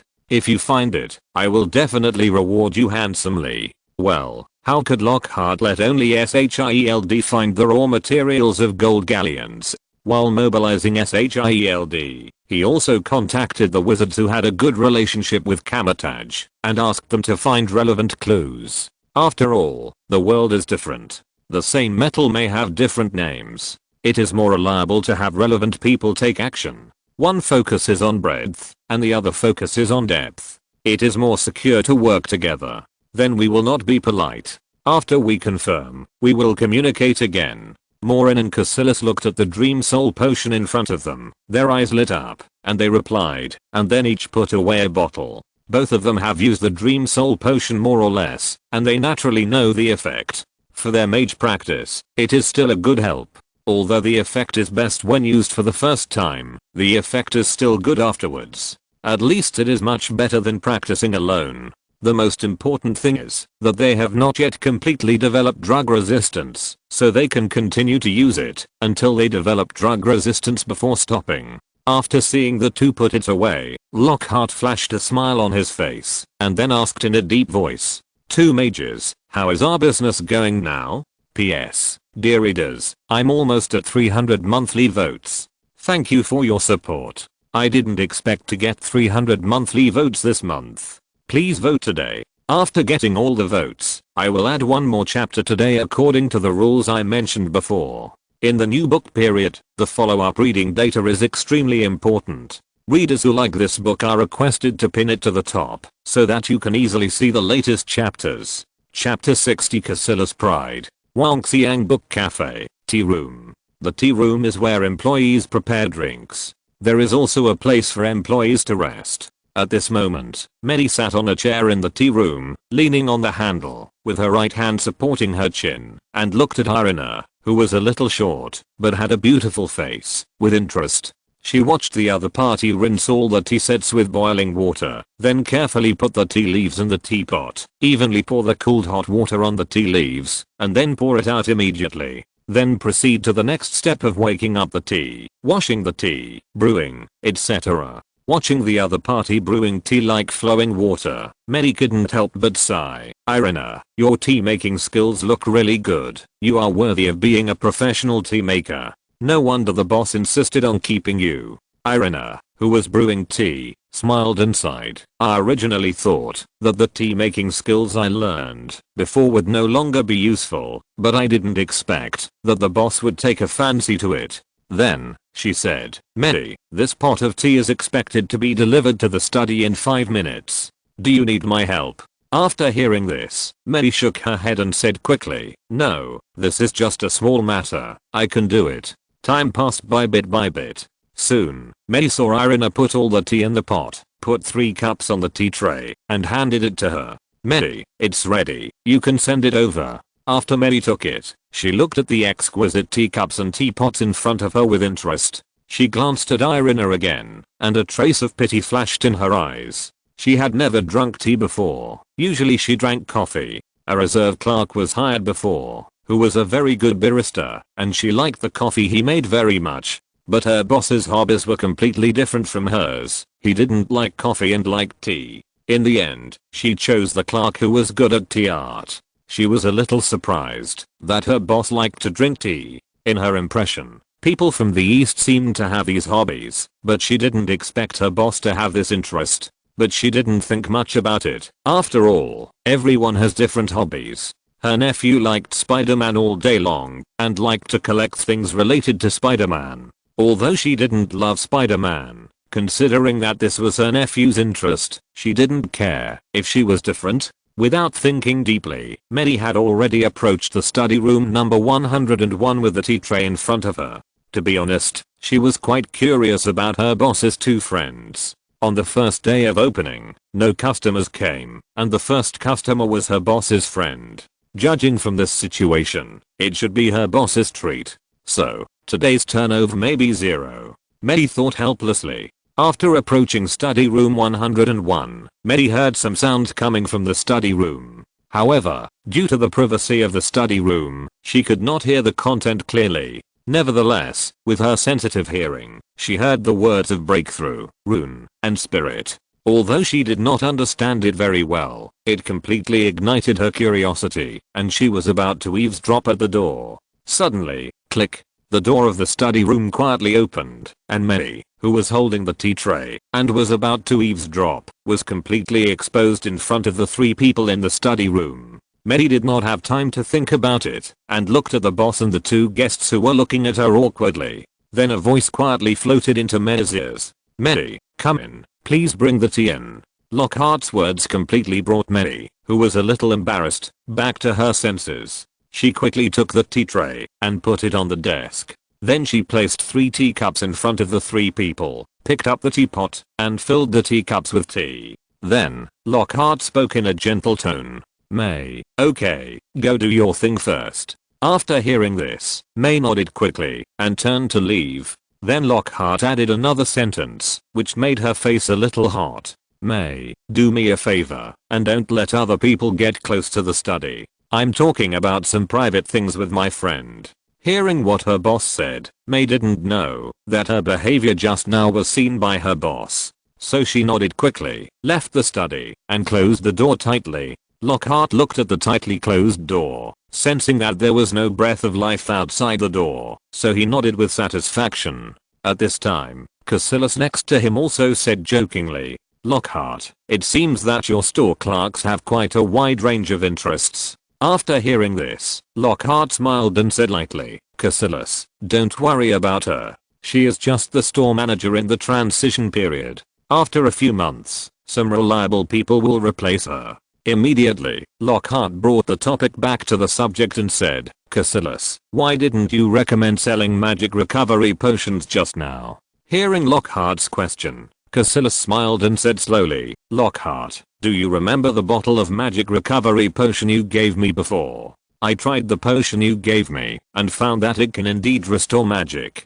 But, at this point, Cassilis changed his tone and said somewhat proudly, "Perhaps you don't know us mages of Kamar-Taj. We practice with the help of Vishanti's power. Our magic recovery speed is much faster than that of ordinary people. In battle, we have special magic recovery skills, which can quickly restore magic. And the potion you provided is not used in normal times, and it can't be compared with our recovery speed in battle. Therefore, I think it's a bit useless. I don't recommend continuing to sell magic recovery potions, because no one will buy them." Hearing Cassilis' explanation, the magician Morin next to him nodded in agreement. He meant the same thing.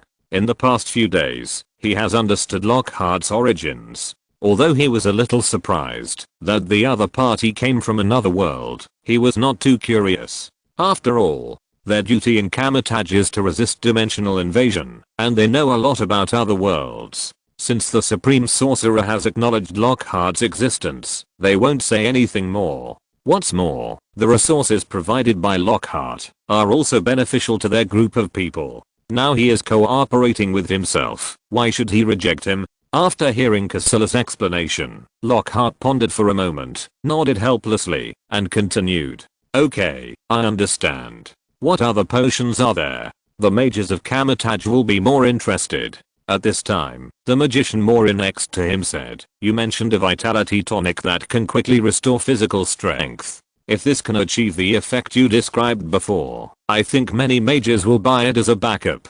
because when we are training or fighting, we will definitely need to quickly restore physical strength. As long as the price is not expensive, there will be no worries about customers. Hearing what Magician Morin said, Lockhart's eyes lit up. Vitality tonic. Does he know this? This potion can be made by students in the 4th and 5th grades of Hogwarts. The threshold is not high, it can be mass produced, and it is not on the list of banned potions of the Ministry of Magic. So, he immediately said, the Vitality tonic can be provided in large quantities, and the price can be suppressed. You can rest assured about this. Hearing what Lockhart said, Cassilis and Magician Morin also smiled. It seems that another main potion product has been discovered. This means that their business will be more prosperous. Although Lockhart earned the most as a potion provider, they also received a lot. P.S. Thanks to Zinkan Huayu, Zayaroi Worshipper, 9,832,128, Shugsuan Pavilion Master, the Great Saint Wu Wang passing here, Minking, Sandirago, Fengli Uzi Shichang for their monthly tickets. Thanks to 9,832,128 for the reward, and thanks to Zinglian Ayu, Shui Nushiwo, Zuayuding Xiang, and Zizi Fengai for their recommendation tickets. In the new book period, the reading data is extremely important. Readers who like this book are requested to pin it to the top for easy access to the latest chapters. Chapter 61. The relationship between Vishanti and Kamar-Taj. It was almost noon, and the scorching sun was shining all over the Vincian book cafe. Compared with the sweaty temperature outside the store, May asked the clerk to turn on the air conditioner early to ensure the coolness inside the book cafe. Perhaps because of the pleasant temperature inside the book cafe, some young people have chosen to enter the book cafe to read, rest, and play with their mobile phones. This made May, who was determined to revitalize the book cafe, quite satisfied. On the first day of opening, no matter what the reason, the turnover was zero, which only showed that she was incompetent as a store manager. In the study room number 101, Lockhart looked at the empty teapot in front of him. He took out his wand again and pointed lightly. Soon, a large amount of tea slowly emerged from the teapot and filled the entire teapot. Seeing this scene, Cassilis said in surprise, Lockhart, no matter how many times I have seen it, I have to praise it. The magic in your world is indeed very clever, and some of it is beyond our cognition. Hearing the praise in Cassilis' tone, Lockhart smiled faintly and said modestly, no, it's just some spellcasting techniques developed, based on our own magic bloodline. It can't be said to have much effect, it's just exquisite. To be honest, the magic of Kamar-Taj is still more powerful. Most of us wizards can't do this. At this moment, the three of them had finished talking about the business of potions, so they started talking about magic. The three of them were all practitioners of magic. Although Lockhart and the other two had different systems of practice, they were all based on the concept of magic and the control of energy, so naturally there were many topics to discuss. Marlin, I want to ask a question. In our worldview, relying on external forces is a relatively taboo behavior, but I found that the magicians of Kamar-Taj seem to be accustomed to it. Excuse me, don't you worry about this? Looking at Lockhart's question in front of them, Cassilis and Morin looked at each other and laughed. Mage Marine began to introduce Lockhart. In fact, your idea has been thought about by other mages before. But the problem is that we are relying on the power of Vishanti, not the power of those evil gods or demons. Vishanti is a trinity god, or you can understand it as an alliance founded by the three ancient gods Agamotto, Ashutu and Hogs. The purpose of Vishanti is to protect the universe, stay away from evil, and belong to the camp of justice. More importantly, Agamotto is an ancient god of our human race and the founder of our Kamar-Taj. It was he who created our practice system. According to ancient records, the Eye of Agamotto held in the hands of the Supreme Mage is the witness of the contract between our Kamar-Taj mages and Vishanti.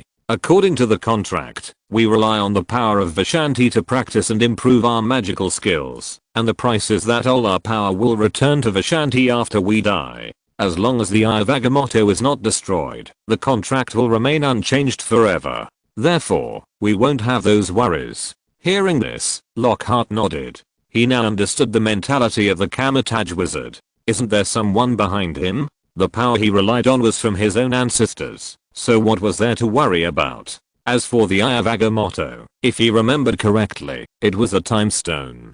If he wanted to destroy it, he would have to wait until Thanos collected all 6 Infinity Stones before he had a chance. Moreover, after hearing the introduction of Master Morin, Lockhart had serious doubts. Is the Eye of Agamotto really just the time stone? Otherwise, how could Vishanti easily see the time stone being destroyed without taking action? Or is the time stone just one of the cores, and the Eye of Agamotto's real function is to give full play to the function of the time stone? Well, Lockhart didn't know if there were other functions, but this alone was enough to prove the power of this magic weapon. However, Master Morin's introduction made Lockhart feel much more at ease. The relationship was not very deep before, and he just asked around. Now that the relationship is good and there are interests involved, Lockhart asked directly without any worries. The answer really satisfied him. At the same time, it also made him a little determined. He has fixed the magic system of Kamar-Taj,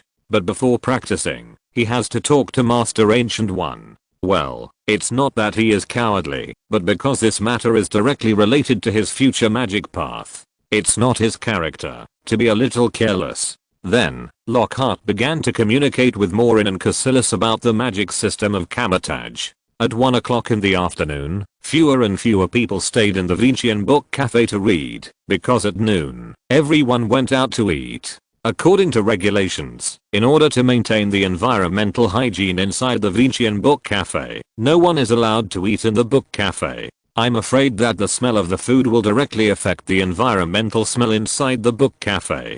Lion Mary and the shop assistants went to the tea room of the book cafe to eat lunch after ordering takiat. I dare not use it directly in the hall of the book cafe. Well, Lockhart clearly stipulated that, if you find it, you will deduct 100 yuan. Therefore, these newly employed shop assistants and the store manager chose to eat in the tea room. At this moment, Mary and several shop assistants were chatting while eating. Mary, what do you think the 2 guests invited by the boss are doing?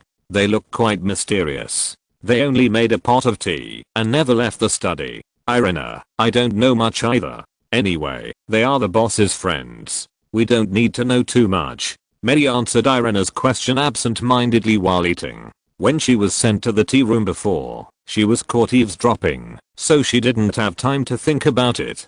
But afterwards, she thought about the whole thing and found that it violated common sense. Why did the boss know that she was eavesdropping? You know, she just stood there for a while, and she was discovered before she was ready to eavesdrop formally. And how did the door open? She saw that after the door was opened, the 3 of them were sitting on the chairs. Thinking about it this way, it's terrifying to think about it carefully. At this moment, Lockhart watched Cassilis open a portal to the New York Temple. Especially the figures of the 2 people leaving, a trace of envy flashed in his eyes. But then, looking at the leftovers on the desk, he waved his wand and cleared away the garbage. Smelling the air without any peculiar smell, and looking at the brand new study, Lockhart nodded with satisfaction. Then he opened the door and walked out. After walking to the front hall, he found that only Alice was guarding the front desk, and asked curiously, Alice, where did May go? Alice was playing with her mobile phone at the front desk, and suddenly,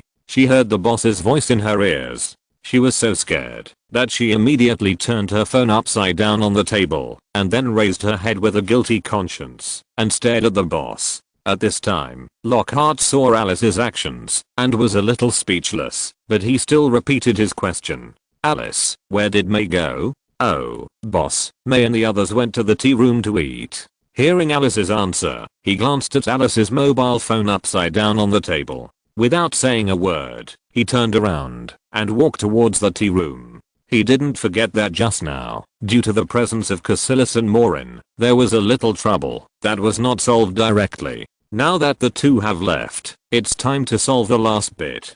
P.S. According to some suggestions from readers, Chapter 13 was revised and refined, mainly to redefine Thor's character. Originally, Thor was a warrior who specialized in combat in my setting, but now he is not only a warrior, but also a well-trained and knowledgeable academic master.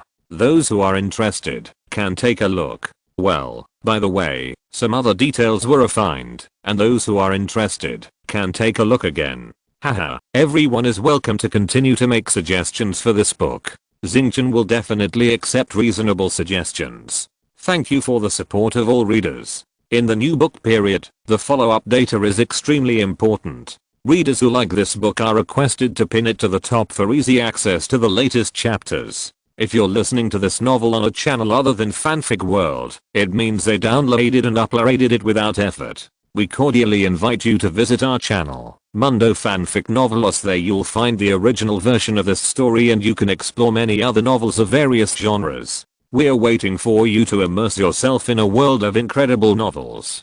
Chapter 62 Business Rookie Lockhart. Tea Room. Although Medi had many doubts about the tea delivery, but because the new store had just opened, there were many things that needed to be handled by her as the store manager. So, she just suppressed her doubts in her heart and waited for the opportunity to think about the answer later. With this in mind, Medi began to chat with Chris and Irina while eating. Chris, among the guests who just came in today, do you remember that handsome young man? The one wearing a light blue shirt? Hey, Irina, you are talking about the one sitting at the desk by the window. I think he is really handsome. Medi, what do you think? Well, he looks okay, not bad at all. Irina, I realized you seem to have forgotten one thing. There is a handsome guy in our book cafe. Haha, I know who you are talking about. I know too. Isn't he our boss? He looks quite handsome, especially with that smooth blonde hair. Plus, he owns such a high-end book cafe. Wow, he is young and rich. Medi watched Irina and Chris teasing each other about Lockhart, and she also felt like complaining. Do you know? Actually, our boss is a complete novice in business. Medi, you are not lying to us, are you? The boss owns such a high-end book cafe. How could he not understand business operations? Hearing Chris's rebuttal, Medi waved her hand and said sarcastically, money is money, ability is ability. A few days ago, I submitted a publicity plan for the book cafe, but the boss rejected it.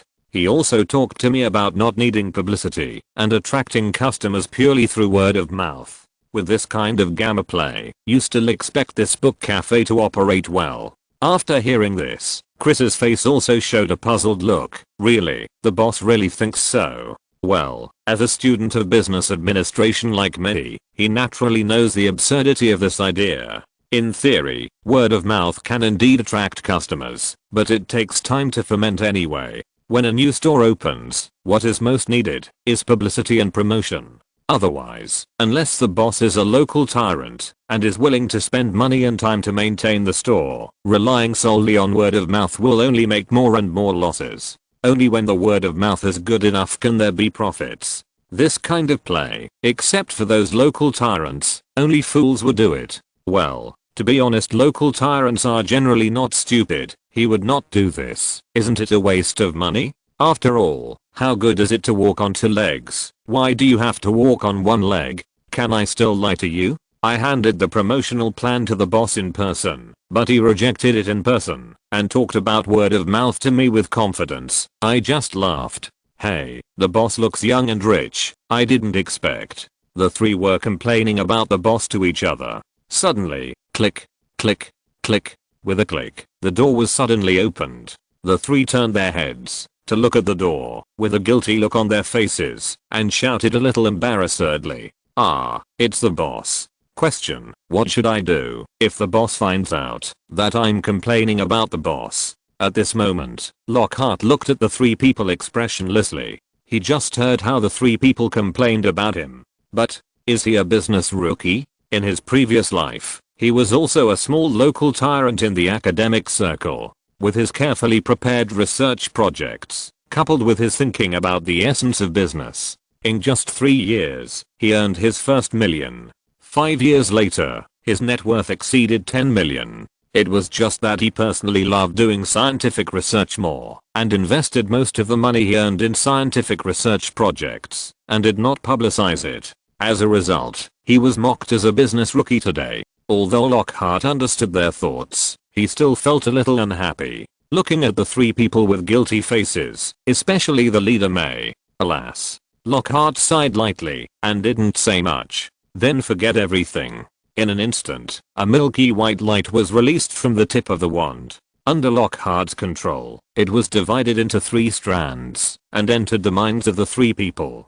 Then, Lockhart closed his eyes slightly, first quickly cleared the memory of the 3 people seeing him enter the tea room. Then he quickly found the memory of May serving tea and preparing to eavesdrop today, cleared it, and then modified it. Instead of opening the door himself, May entered the study room to serve tea and pour water. At the same time, he sorted out all the logic behind it and cleared the related suspicious thoughts. Finally, Lockhart found the memory of May coming to him to submit the promotional plan a few days ago. Lockhart was a little hesitant about this memory. This was the evidence that he had become a business rookie in their eyes. Now he just needed to erase it lightly, and they would not have related thoughts. But Lockhart shook his head helplessly. It was indeed convenient to do this. If it were the original body, he might have done it this way. But he thought more about it. According to May's current personality, even if she erased the memory of her promotional plan, she would definitely come to him to support her promotional plan again in the future.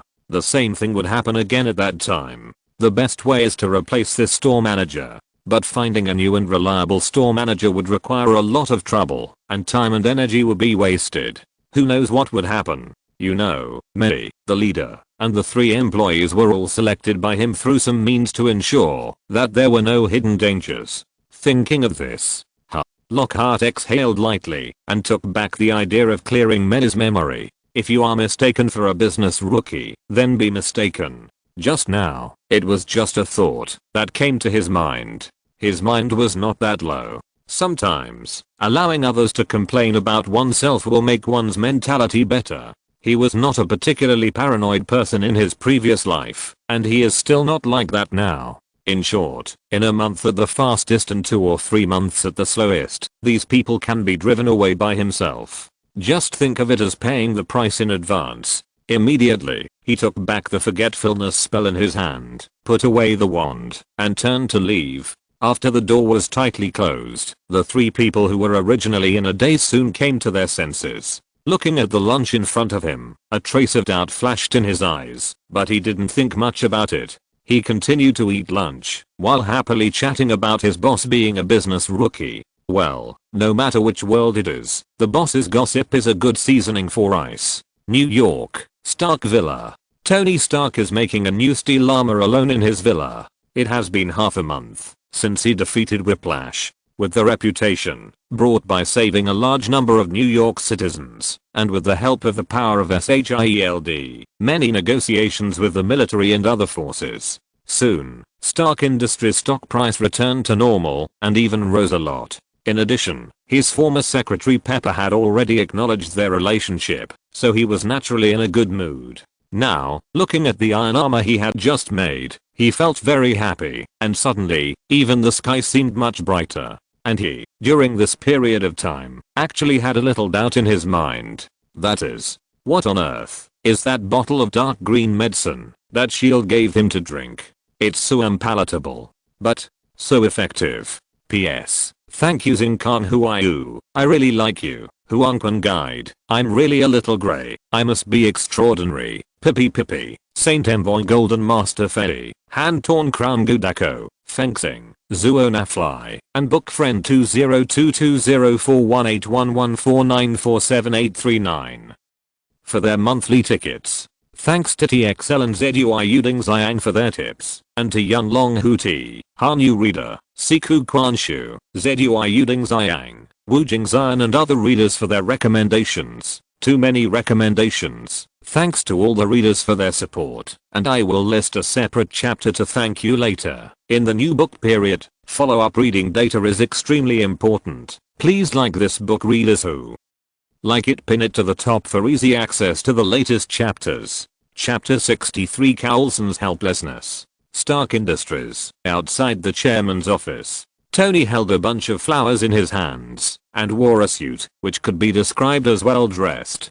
Although he was not as tall as the strong man, his familiar face and the handsome mustache made the female employees around him crazy. Well, whether it was caused by his face or his wealth, it was not clear. Hush. Tony put his index finger in front of his mouth and gestured quietly to the female employee next to him, signaling for silence. Watching the employees around him leave with hesitation, Tony was satisfied and gently raised the flowers in his left middle. He knocked solemnly on the door of the chairman's office in front of him. Bang, bang, bang. Come in. With a series of knocks on the door, a familiar voice came from the office. Seeing this, Tony smiled and opened the door directly. Today is a special day. He must prepare a surprise for Pepper. After entering, Tony's face froze, and he was shocked to find out why there was a bald man in the office. Suddenly, the flowers in his hand no longer smelled good. So he said bluntly, "Coulson, why did you come to Stark Industries? Do you know that it's Pepper's break time now?" Coulson looked at Tony with a dark face and heard the unfriendly tone of the other party. He said in his heart, "Oops." He quickly apologized. "I'm very sorry, Tony, to interrupt your date." Then, without waiting for Tony's reply, he quickly said to Pepper next to him, "Pepper, I'm sorry to bother you. I'll trouble you with the arc reactor later." As he said that, Coulson hurried out the door. His steps were hurried, as if there was a tiger chasing him from behind. Well, according to the analysis of the SHIELD intelligence system, Tony is most likely to do bad things when he is in a bad mood, so it's better to leave early. Just passed by Tony and was about to open the door of the office. Suddenly, "Coulson, does SHIELD want our Star Industries reactor?" Tony half closed his eyes and looked at Coulson beside him. What he just said came to his mind, and his eyes flashed with thought. "Yes, Tony. SHIELD and Star Industries have signed a contract to purchase 4 arc reactors." Coulson could clearly sense the doubt and dissatisfaction in Tony's tone, and immediately thought to himself that it was not good. This little ancestor would not really want to make trouble, right? Sure enough, little Pepper, has the contract been signed? Is there my signature? Tony's obviously unhappy tone came to Coulson's ears, and he quickly looked at Pepper for help. Pepper didn't say anything after seeing it, but in the face of Tony's question, she still said directly, "The contract has been signed. I told you, you probably signed it the day before yesterday." After hearing this, Tony quickly recalled when he signed the day before yesterday. The day before yesterday, he invited Rhodes to a party. It seems that this happened. He nodded awkwardly. "Ah, I see, Pepper." Hearing what Tony said, Coulson felt much more relaxed. "But Pepper, what is the theoretical longest time for the arc reactor to be released? Can it be operated?" When Coulson heard what Tony said, the nerves in his heart immediately tensed up, and he quickly asked Pepper for help. Pepper hesitated, glanced at Coulson, and then looked at Tony across from her. In just a few seconds, she knew what to say. Theoretically, it can be delayed to 6 months later. If other things happen in the middle, it can be delayed to 1 year later. Well, one is his boss and boyfriend, and the other is just a collaborator. How to choose? There is almost no need to think. Tony was extremely satisfied with Pepper's attitude, and he was a little proud of Coulson next to him. Delay for 2 months first, and see what SHIELD says. Hearing Tony's tone of watching a good show, Coulson smiled bitterly on his face, and quickly said to Tony in a begging tone, "Tony, is there anything that our SHIELD can help with?" Looking at this posture, Coulson knew that Tony had something that SHIELD needed to do. "Humph, if the director was not in a hurry to use this batch of goods, I would have sued you Stark Industries for a large amount of liquidated damages." Seeing Coulson's tone of begging for mercy, Tony nodded with satisfaction, touched his chin, and mentioned as if chatting, "I heard that your SHIELD is studying a bottle of potion recently. I also want to see your research materials to see if I can help you. Also, who is the wizard professor who provided the potion? It's really well hidden. Give me some relevant information about him." Hearing Tony's request, Coulson's face changed slightly. "It's over.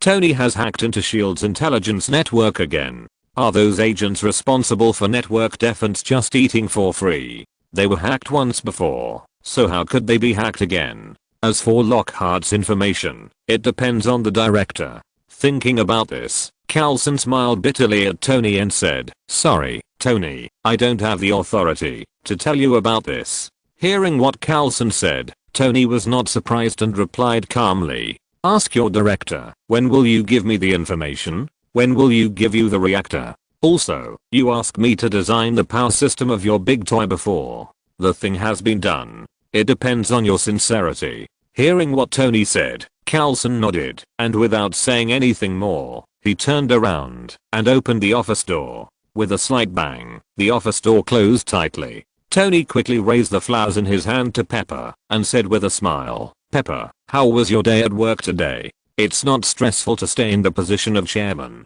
Well, although he successfully escaped the danger of palladium poisoning, and Whiplash was also defeated by himself, it can be said that there is no worry. But Tony still handed the position of chairman of Stark Industries to Pepper, even though Pepper clearly expressed her unwillingness. But what she is actually doing now is the work of chairman. Pepper listened to Tony's comforting tone, smiled, and said gently, "Don't worry, Tony, I've been adapting for so many days, and everything is running normally at Stark Industries." Then, Pepper showed a worried look. "When I talked to Coulson just now, I saw that he was a little anxious to get the reactor. Will what we did just now have any impact?" After hearing this, Tony smiled and said, "Don't worry, I know Nick Fury. He still needs my help with that big toy. Who knows, the information I want will be sent to my computer in a while. When that happens, just hurry up and send the reactor over." After hearing this, Pepper smiled and took the flowers from Tony's hand. She lowered her head and smelled it deeply. "It smells so good." In the new book period, the follow-up data is extremely important. Readers who like this book are requested to pin it to the top so that you can easily see the latest chapters. Chapter 64, Nick Fury's Fear. Trident Building, SHIELD Headquarters, Director's Office. Nick Fury, the director of SHIELD, who was wearing a black windbreaker, put his hands on the table and said in a low and serious voice, "Coulson, what does the message you sent me just now mean? Why was such a critical message leaked?" Coulson heard his director's serious tone and said with a wry smile, "Director, the information about the wizard professor is kept strictly confidential. The only person who knows about it recently is Natasha. However, based on Tony's current performance, he only knows a code name and doesn't know the specific information. So I suspect it may be related to the scientific research project, and that channel leaked the news." After hearing Coulson's answer, Nick Fury pondered for a moment and didn't speak, as if he had been thinking. Is it really the scientific research project? Who trained these agents? Such a low-level mistake can be made. When providing the potion, the real code name is used directly. Coulson waited for a while, looked at the director who had no response, and was still thinking, and asked, "Director, do we need to exchange intelligence for the reactor of Stark Industries?" Then, he added, "Also, Director, Tony said that the power design of the aerial carrier has been completed, but he said he needed to see our sincerity." Nick Fury did not directly answer Coulson's question, but asked another question.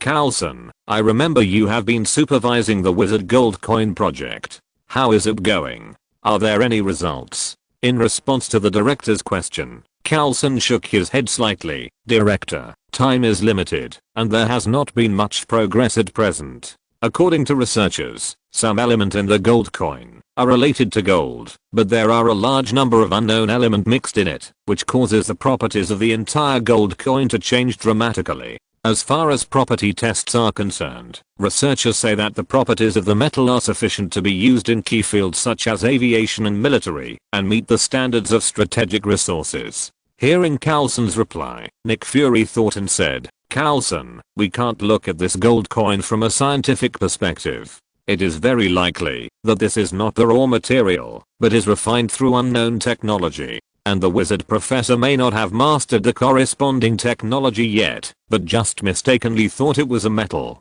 Or the other party is just casting a wide net, and just regards us as a backup, so he did not provide detailed information." At this point, Nick Fury paused, as if he thought of something, and continued to add, "Don't be obsessed with this gold coin. We need to break through the bottleneck of the current relationship, use the relevant information of the Wizard Gold Coin project, communicate with him more, and get more information.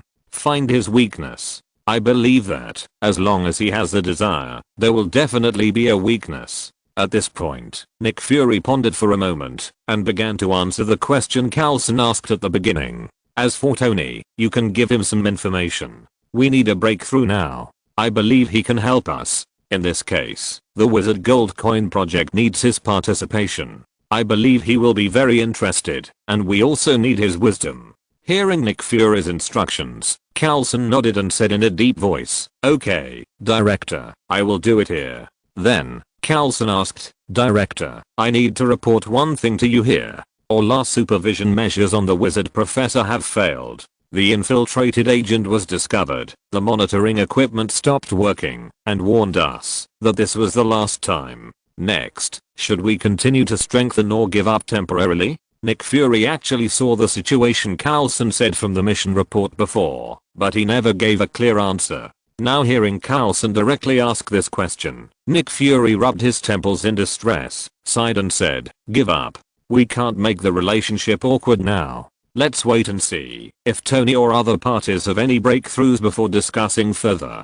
To be honest, Nick Fury felt that this wizard professor was quite tricky. If the other party was not a friend of an heir of an alien civilization, if the other party was not suspected of being involved in a new type of wizard civilization, if the other party was not suspected of having a large number of other wizards behind him, if the other party did not have strong strength, with the style of their shield, they would have captured him long ago and obtained all the information they wanted. Unfortunately, if only one of them was involved, they would be easy to deal with. But so many Ifs put an end to all their ideas. Let's not talk about whether they can catch this wizard professor with their own strength. Even if they catch him, in the future, it is very likely to cause hostility from an heir of an alien civilization, and it may also cause hostility from a large number of wizards. Not to mention, with the strength shown by the other party at present, it is really difficult to catch him. If he escapes, the other party will call his friends to join him.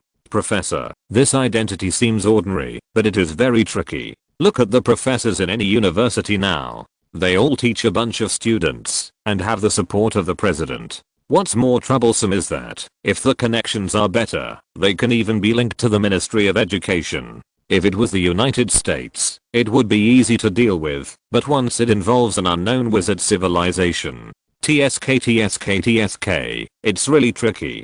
But at the same time, the identity of the other party's professor is an excellent breakthrough point. The identity of the professor seems noble, but the information and level of contact the other party has are definitely much more than ordinary people or ordinary wizards." At night, New York, Westin Hotel. In a luxuriously decorated hall, Tony and Pepper sat on both sides of a round table. The candlelight around them shone with warm light, and the crystal chandelier above made the entire luxurious hall look sparkling. This is the candlelight dinner that Tony booked in advance. At this moment, Tony raised the glass of red wine and gently touched the glass with Pepper opposite him. Bang! Looking at the familiar smile in front of him and listening to the crisp sound, a faint smile appeared on Tony's face. Taking a sip of the red wine in the glass, Tony smiled and said, "Happy birthday to you, Pepper." Today is Pepper's birthday, so he came to the office early with a bouquet of flowers, and then made an appointment for a candlelight dinner in the evening. At this moment, Pepper's face was full of smiles. Who wouldn't be happy that her boyfriend celebrated her birthday with great care? This birthday is very meaningful. This is the first time you remember my birthday. Haha. Hearing Pepper's somewhat complaining tone, Tony smiled awkwardly and drank to cover it up. Before, he basically thought of Pepper's birthday many days later. When asked, Pepper directly answered that the birthday gift had been bought, and then thanked Tony for the birthday gift. Well, Pepper prepared the birthday gift according to the secretary's duties and gave it to herself. This opportunity to use the official account to buy something you like is also a rare opportunity. At this moment, suddenly, Tony's mobile phone vibrated, and he opened the mobile phone and saw the message sent, with a hint of pride in his eyes. Then he shook his phone at Pepper and said somewhat boastfully, "Okay, Pepper, you can let go of the shield guys. See what I said was right, right?" Pepper looked at Tony, who looked a little like a child at this moment, and a smile appeared on his face. Then the two of them slowly started chatting. "Tonight, I'm afraid it will be very lively. P.S. Thanks to seemingly simple, ZEP, Cheyenne Zeux and Little Bookworm, Kinglian Zaozu, Shugsuan Pavilion Master, Kyan Ko Yuksha, and Dancing with Maple for their monthly tickets. Thanks to TXL and Zuo Northeast Fly for their awards, and thanks to Zuo Uding Siang, Zinglianiu, Zuo Northeast Fly, Binglinio, Jialigay, Yu Bailing, Siku Kwanshu, Wu Jinkson and other readers for their recommended votes. There are too many recommended votes. Thank you all for your support, and I will list them in a separate chapter later. In the new book period, the follow-up data is extremely important. And I ask the readers who like this book to pin it to the top for easy access to the latest chapters. Chapter 65. Frustrated Tony Stark. Early in the morning, Vincian Book Cafe. The book cafe is not too far from Mena's home. So, Mei made a breakfast for her nephew Peter early. Then she hurried to the book cafe and started a day's work. It has been 5 days since the official opening, although she still has serious doubts about her boss's business IQ. But I have to admit that her boss's vision, or the designer of Vincian Book Cafe, is very good. One after another, some customers choose to come in for a cup of coffee or read a book because of the excellent environment of the book cafe. Well, due to the boss's special hobby, the book cafe also provides tea service. However, there are few people who drink tea. Most people, like her, like to drink coffee. Except for an oriental old man who is interested in tea. Others gave up after tasting a few sips out of curiosity. It made me a little disappointed. After all, the cost of buying tea is not low. Looking at this posture, only her boss can drink it alone. However, it can't be said to be a waste. After all, fat water does not flow to outsiders. After Mei opened the door of the book cafe, soon, 3 clerks also arrived on time. Amidst laughter and joy, the 3 of them, led by Mei, began to clean up today's sanitation.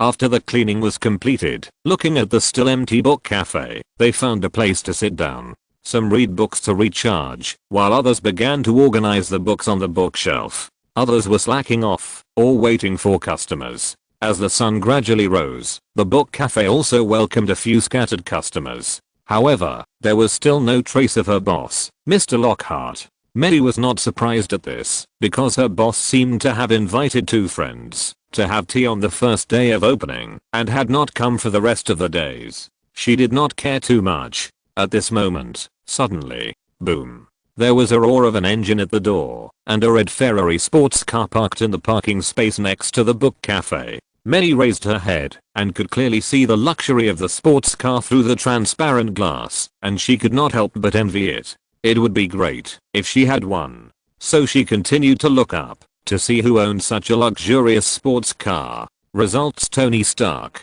Mei exclaimed in a low voice. How could she not be familiar with such a famous person in New York City? Seeing that the other party was about to enter the book cafe, Mei immediately went to meet him. He ran to the door and pretended to greet him. Iron Man Tony Stark entered the Universal Book Cafe. Such a good promotional selling point. How could Mei, who was determined to revitalize the book cafe, give up?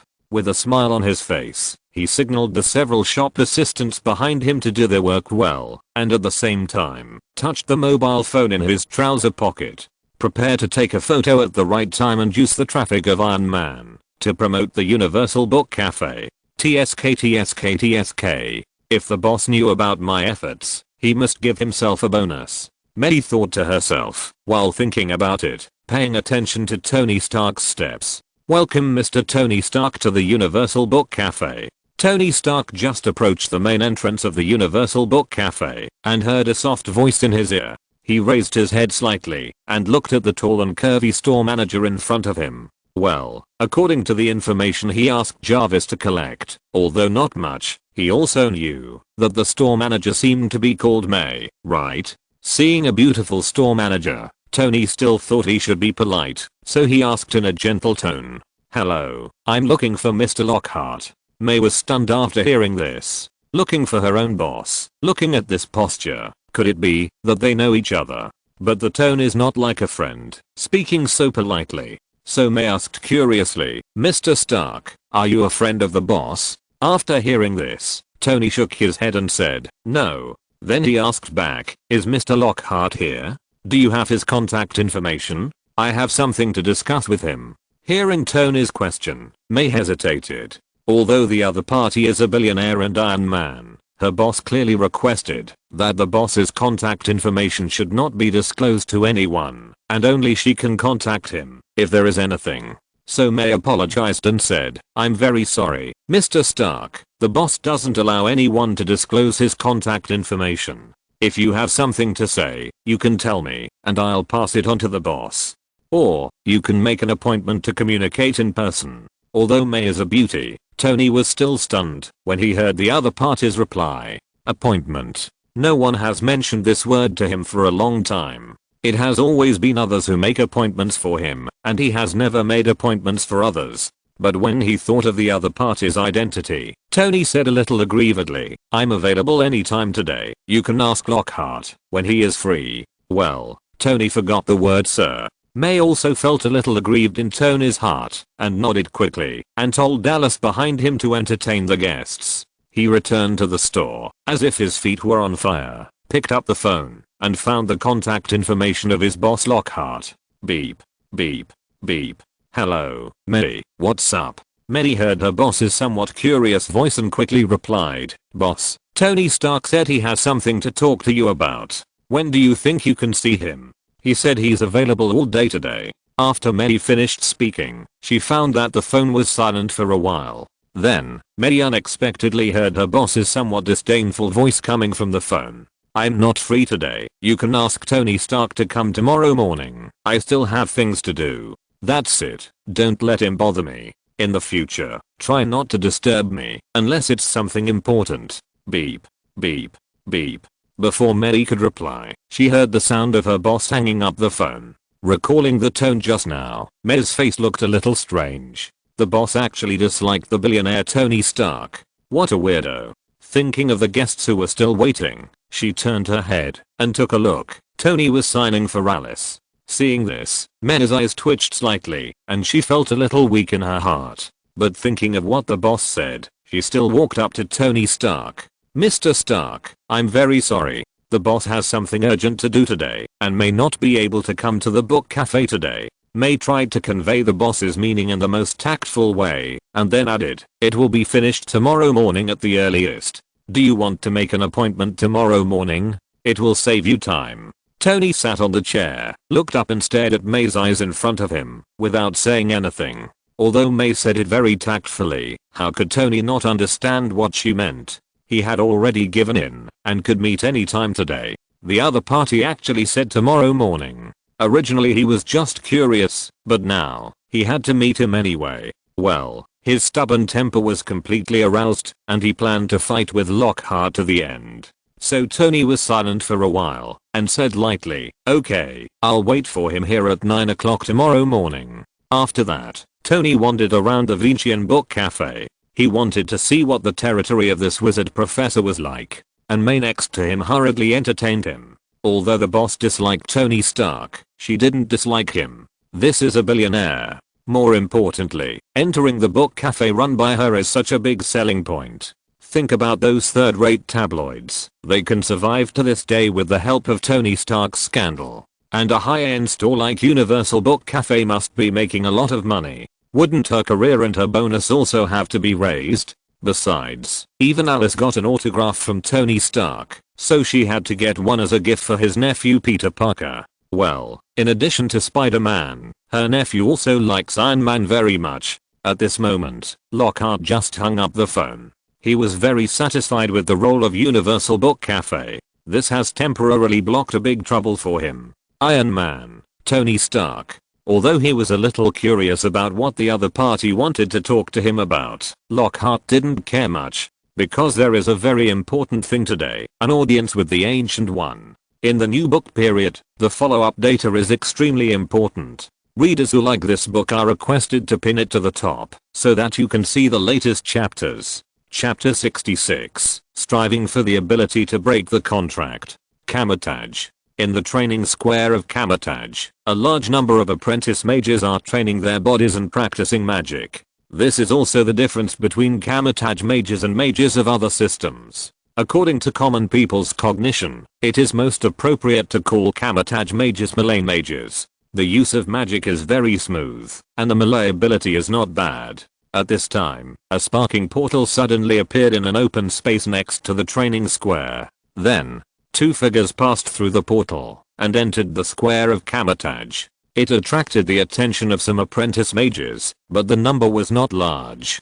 Because every day, more or less mages enter Kamar-Taj through the portal. At this moment, Lockhart said to Cassilis next to him with some emotion, "The teleportation magic of Kamar-Taj is really convenient." After hearing Lockhart's emotion, Cassilis smiled and said, "Then I wish you a smooth trip, and you can get what you want." After meeting the Supreme Master, well, with the current relationship between the two people's interests, they naturally know that Lockhart wants to practice the magic of Kamar-Taj. At the same time, they also understand Lockhart's worries. They are not opposed to Lockhart's practice of Kamar-Taj's magic system. The other party is not a weak person, and the huge benefits brought by the cooperation of the three people make them full of good feelings for Lockhart. If the other party is practicing the magic of Kamar-Taj, it is equivalent to a close relationship, plus an insurance. How can we talk about rejection, and even welcome it is too late? This time Lockhart had the opportunity to meet the Ancient One mage, and he and Maureen went to the Supreme Mage to request it. It can be seen how the relationship between the three is now. In other words, interests are worthy of being an accelerator of relationships. TSK. When Lockhart knew that the opportunity to meet the Ancient One was actually the joint efforts of two good friends, he immediately smiled and presented a gift to each of them. He couldn't help but sigh. Sure enough, no matter which world you are in, human relations are crucial. When you haven't reached a certain height, you don't need too many connections. However, you must make friends with key connections and key figures. If you force yourself to visit the Ancient One, you don't know how many twists and turns there will be in the middle. Well, think about it. If you ignore other factors, this is equivalent to asking a foreigner to meet the president of his own country. Even if this foreigner is rich, it would be as difficult as climbing to the sky if there is no key figure to matchmake. Well, Lockhart decided to establish a better relationship with some key figures in the Marvel world in the future. At least try not to be hostile. If you really want to be hostile, it is better to cut the grass and eradicate it. Key connections are really good when they are good, but when they do bad things to you, they will definitely cause you heavy losses. Then, Lockhart followed Caecilius to the depths of Kamar-Taj. There was a tea house there, where Lockhart had met the Ancient One last time. After entering the tea house, Lockhart and Caecilius looked at the Ancient One, who had his back to them. They stood respectfully behind the Ancient One, bowed and saluted, and said at the same time, "Greetings to you, Supreme Sorcerer." The Ancient One turned around, looked at the two people who saluted respectfully, nodded slightly, and raised his hand gently. In an instant, the space changed, and the two people sat cross-legged in front of the tea table without noticing, and opposite them was the Ancient One. When Lockhart sensed this scene, horror flashed in his eyes. This move was enough to show the Ancient One's spatial attainments, but I don't know if there is any time factor mixed in it. As his thoughts turned, Lockhart's demeanor became more respectful. In front of a strong man who could suppress the world and even countless dimensions, all his pride was suppressed in the deepest part of his heart. "Lockhart, I heard from Maureen and Caecilius that you want to practice Kamar-Taj's magic system." The Ancient One looked at Caecilius, who was respectfully pouring tea next to him, and asked Lockhart in front of him. "Yes, Supreme Sorcerer." Lockhart nodded without hesitation, and then said hesitantly, "However, before practicing, I still have some doubts that I would like to ask the Supreme Sorcerer. Let's chat. I also want to know what a wizard from another world thinks of our magic system." The Ancient One smiled faintly and said slowly. Hearing what Master Ancient One said, Lockhart's heart shuddered, and he said respectfully, "Master Ancient One, in our world, it is quite taboo to use external forces. However, this point has already cleared up some of my doubts in my heart during the communication with Maureen and Caecilius."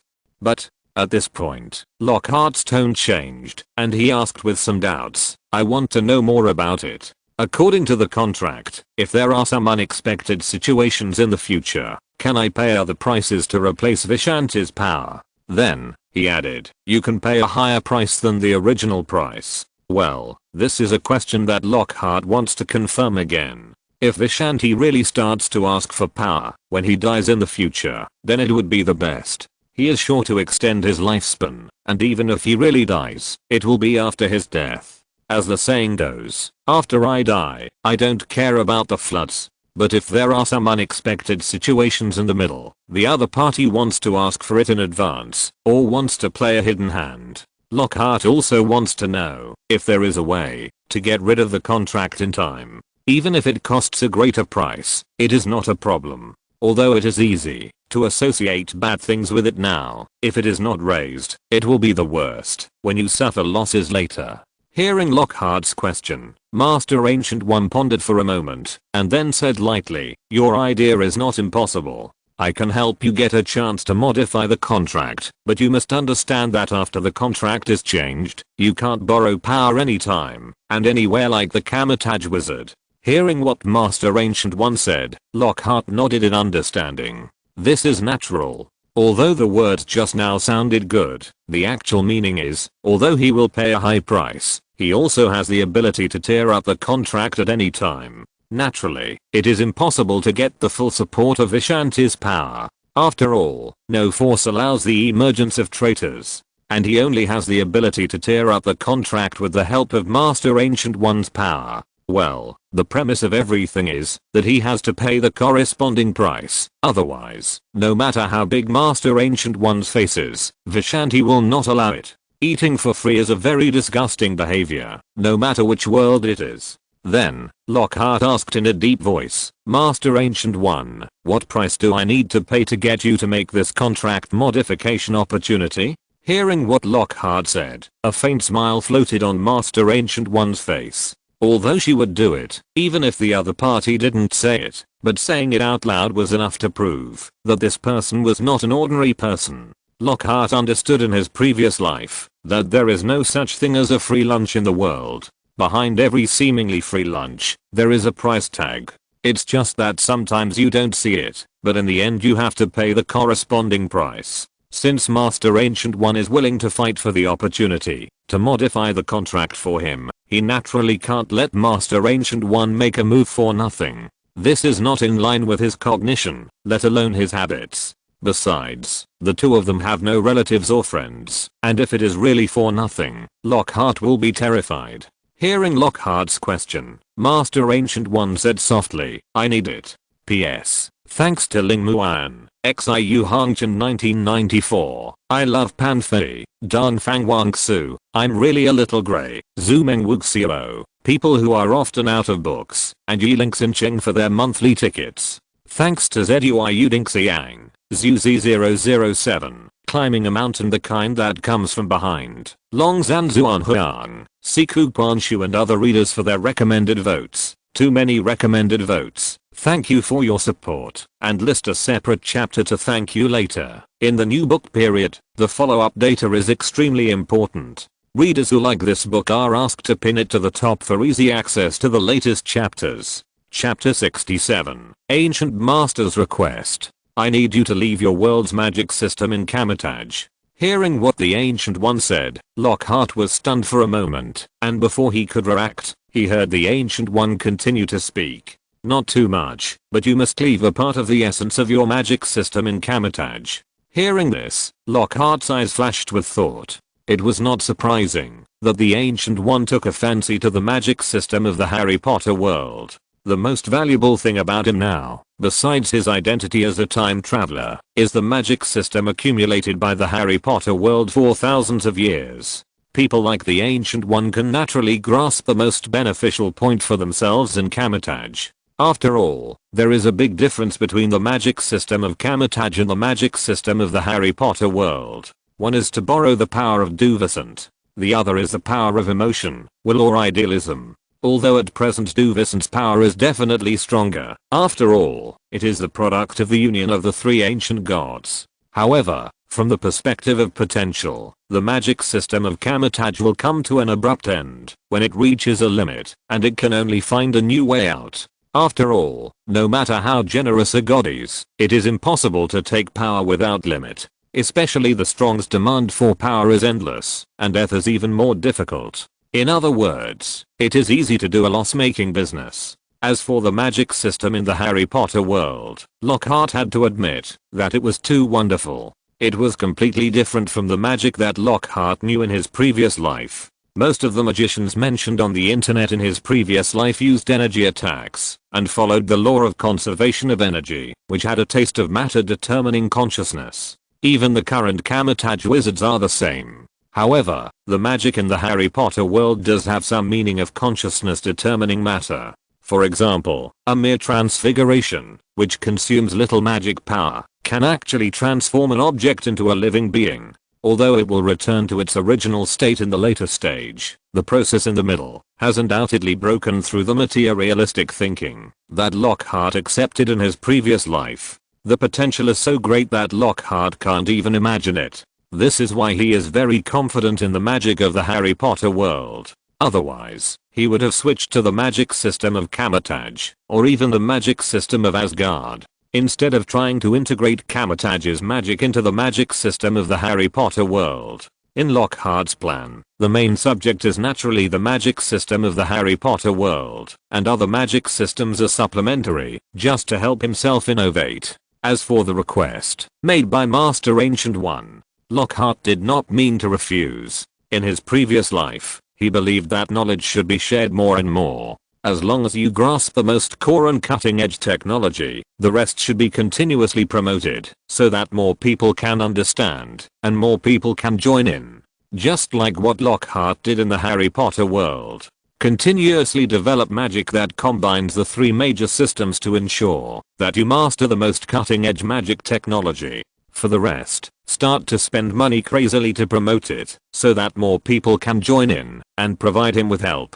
The training he received in his previous life let him have a very important understanding of the power of the crowd. That is a force that is enough to create the world. Therefore, facing the request made by Master Ancient One, Lockhart nodded without hesitation and said, "Okay, Master Ancient One, there is no problem with this. However, with my current level, I dare not say that I have mastered the essence of magic. But I can guarantee that every month in the future, I will donate 10 magic books from our world to the Kamar-Taj library, and they must be carefully selected, covering various fields, high quality, for at least 1 year. I believe that these books can definitely reflect the essence of magic in our world, and they must be of reference significance to you and Kamar-Taj."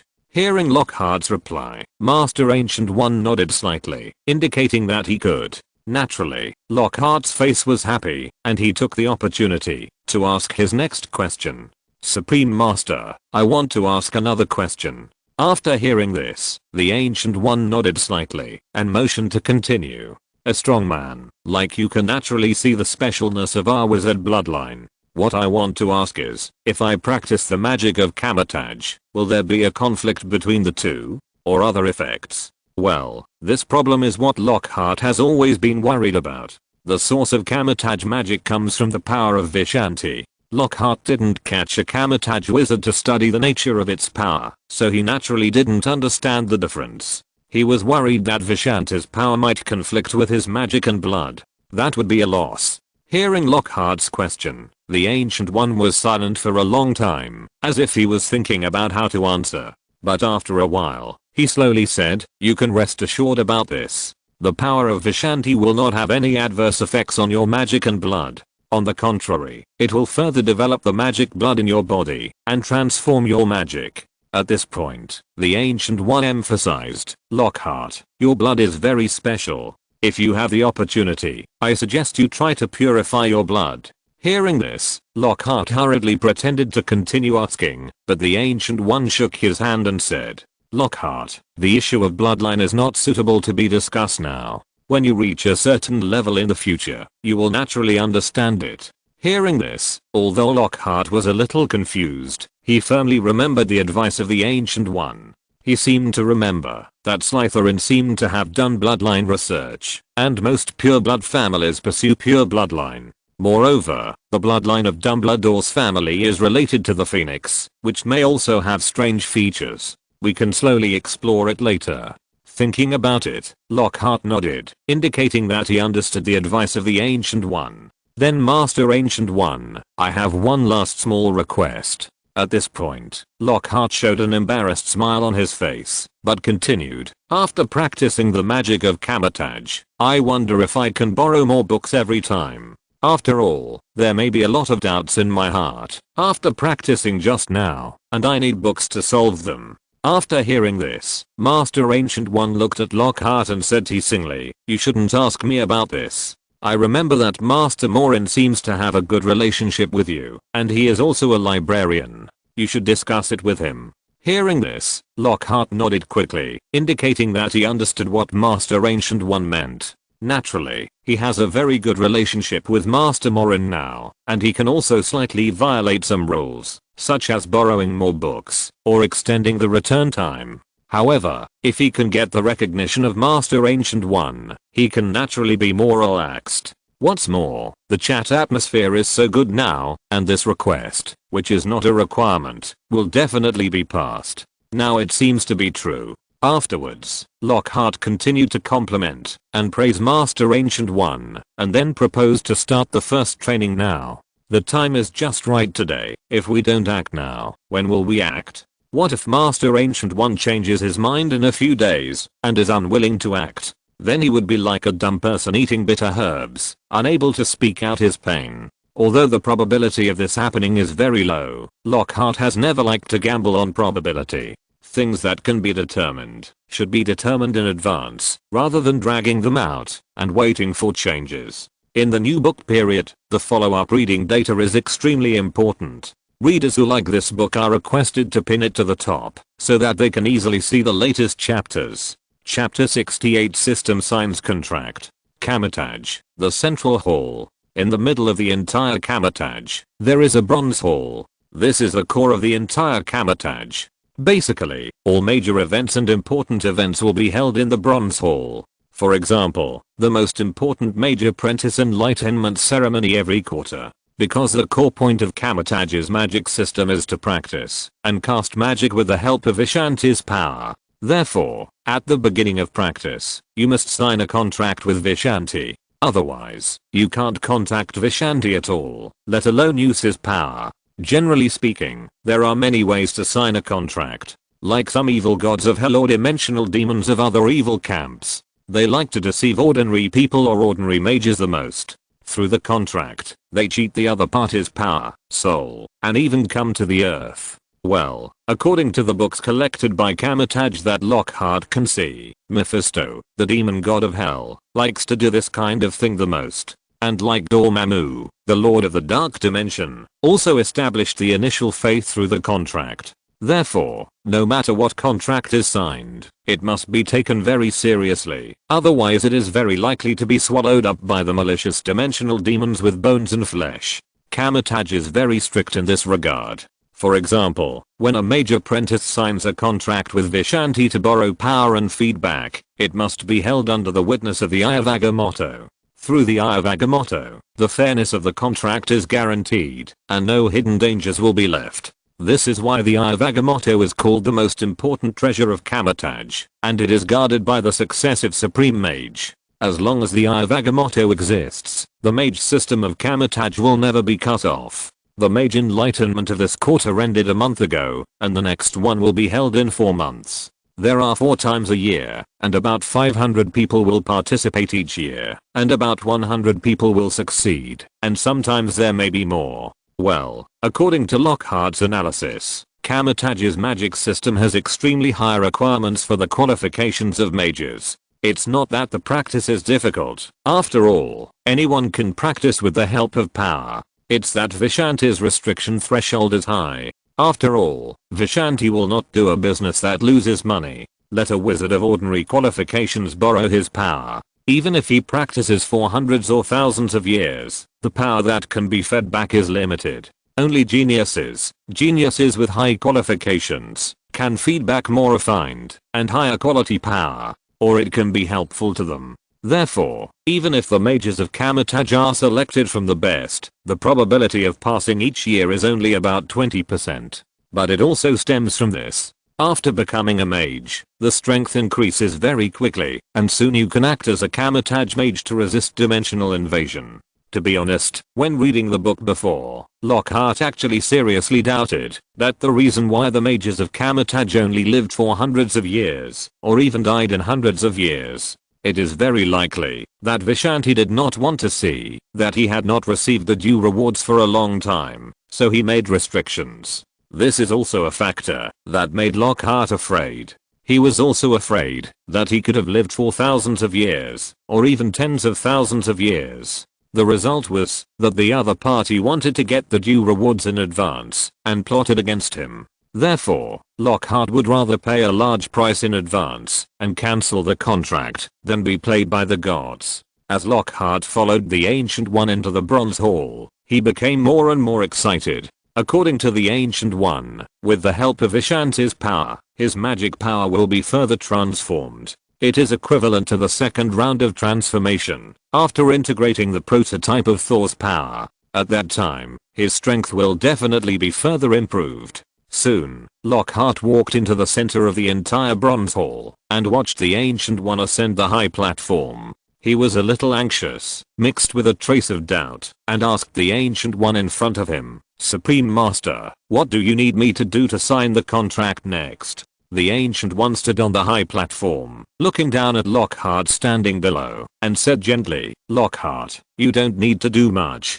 After the contract appears, you can check it out. If there is no problem, you can sign it. Later, you can consult more in Orcasilus, or study according to the books in the library." Hearing what the Ancient One said, Lockhart nodded nervously. At this moment, the Ancient One placed his hands on his chest and made a strange pose. At the same time, a necklace similar to an eye on his chest, the Eye of Agamotto, slowly opened. Lockhart could see with his naked eyes that as a green light emerged, a huge amount of energy emerged for a moment and then disappeared quietly. As the Ancient One stood on the high platform and cast a spell to awaken the Eye of Agamotto, a large number of silk threads emitting golden light slowly emerged on the ground in the center of the entire hall, forming an extremely strange and mysterious image. Lockhart stood in the center, looking at the densely packed magic circle trajectories around him, and his heart shuddered. Just now, he could feel the powerful energy fluctuations and strange breath emitted by this magic circle with just a slight perception.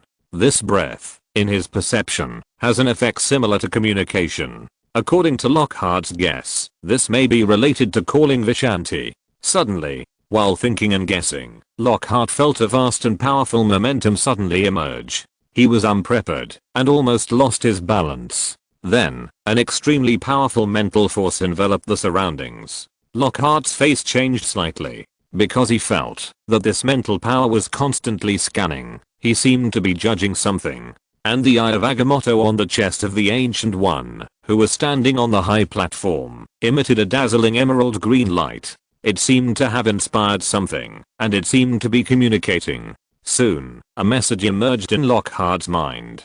Master Gilderoy Lockhart, the contract is as follows. Article 1. According to the contract, Vishanti will use his power to help the mage practice, but after the mage dies, all his power will return to Vishanti. Article 2. According to the contract, the contractor has the obligation to resist the invasion of the dimension, kill the enemies of the evil camp, and the gods. Article 3. Article 9. According to the contract, the contractor must ensure the spread of the Kamar-Taj magic system. After 9 pieces of contract information emerged in his mind, Lockhart frowned slightly. Why hasn't the contract information he wanted to see the most emerged yet? Soon, accompanied by the emergence of another powerful mental power, the 10th contract information appeared in Lockhart's heart. Article 10. The contractor can interrupt the contract by paying 10 times the energy consumption, or by contributing a satisfactory sacrifice.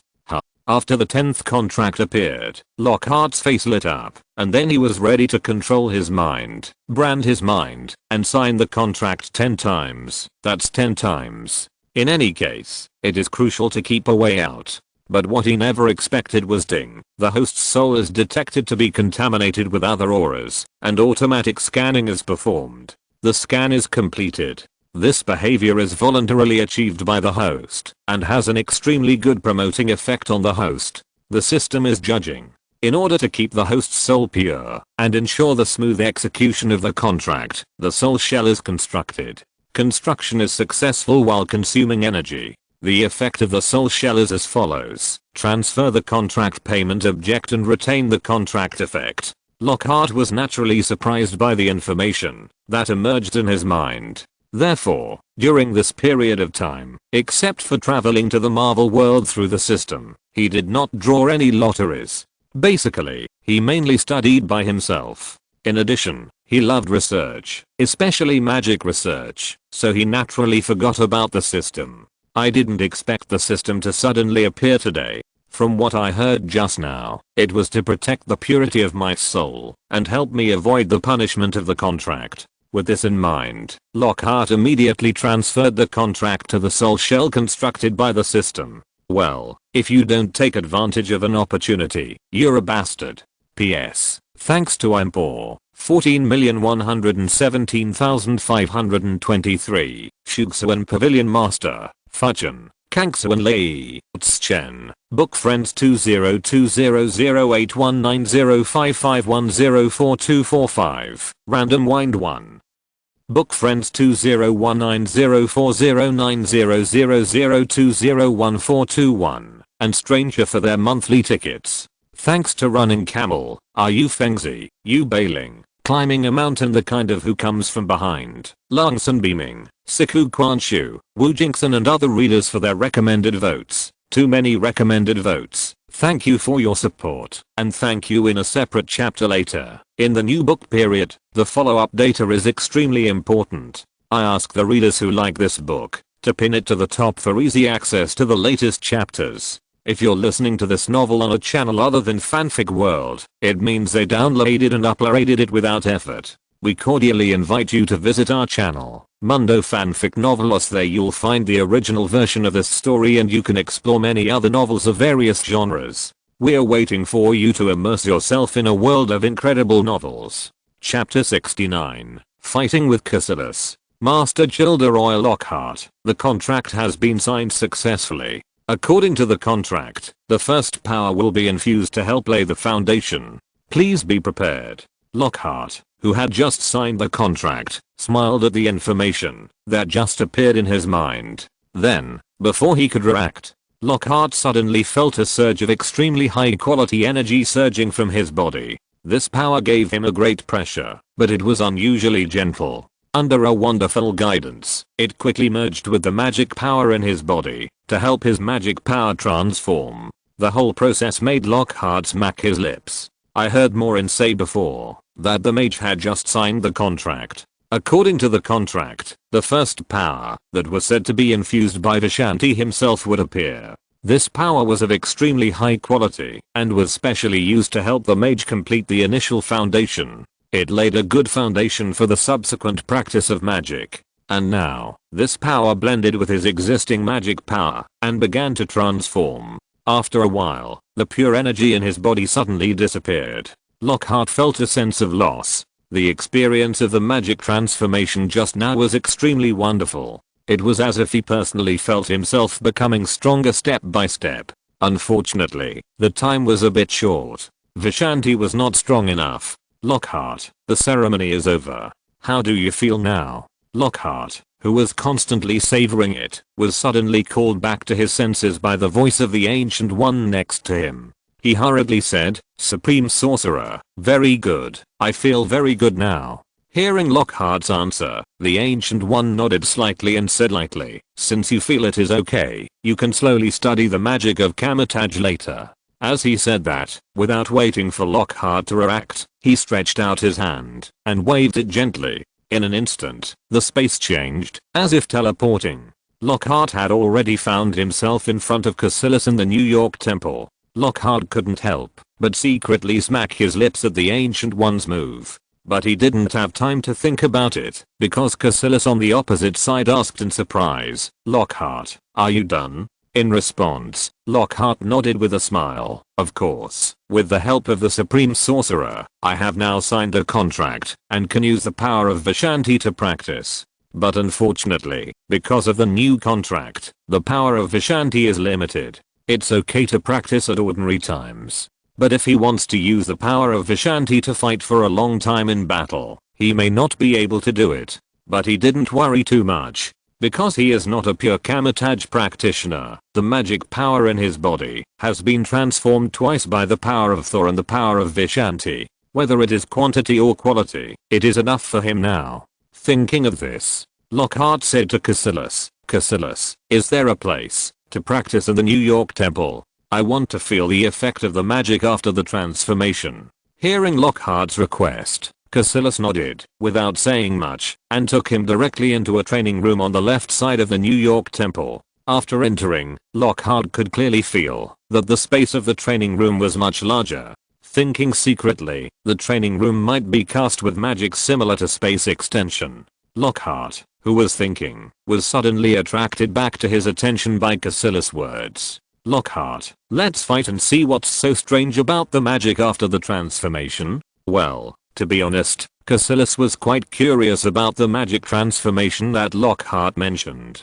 They have been practicing with the power of Vishanti, and they have never experienced magic transformation. Okay. Lockhart pondered for a moment, then nodded quickly. He also wanted to know how much the magic after the transformation would increase his combat power. As he said that, Lockhart reached out and took out his wand. Well, for ordinary spell casting, he would try to use the hanging ring to master the new spell casting method. But once it comes to fighting, Lockhart will still use the most familiar wand to ensure smooth spell casting and keep his combat power at its peak. Cassilis on the opposite side took out a short stick magic weapon from his waist, injected energy, took a slight step, and made a fighting posture.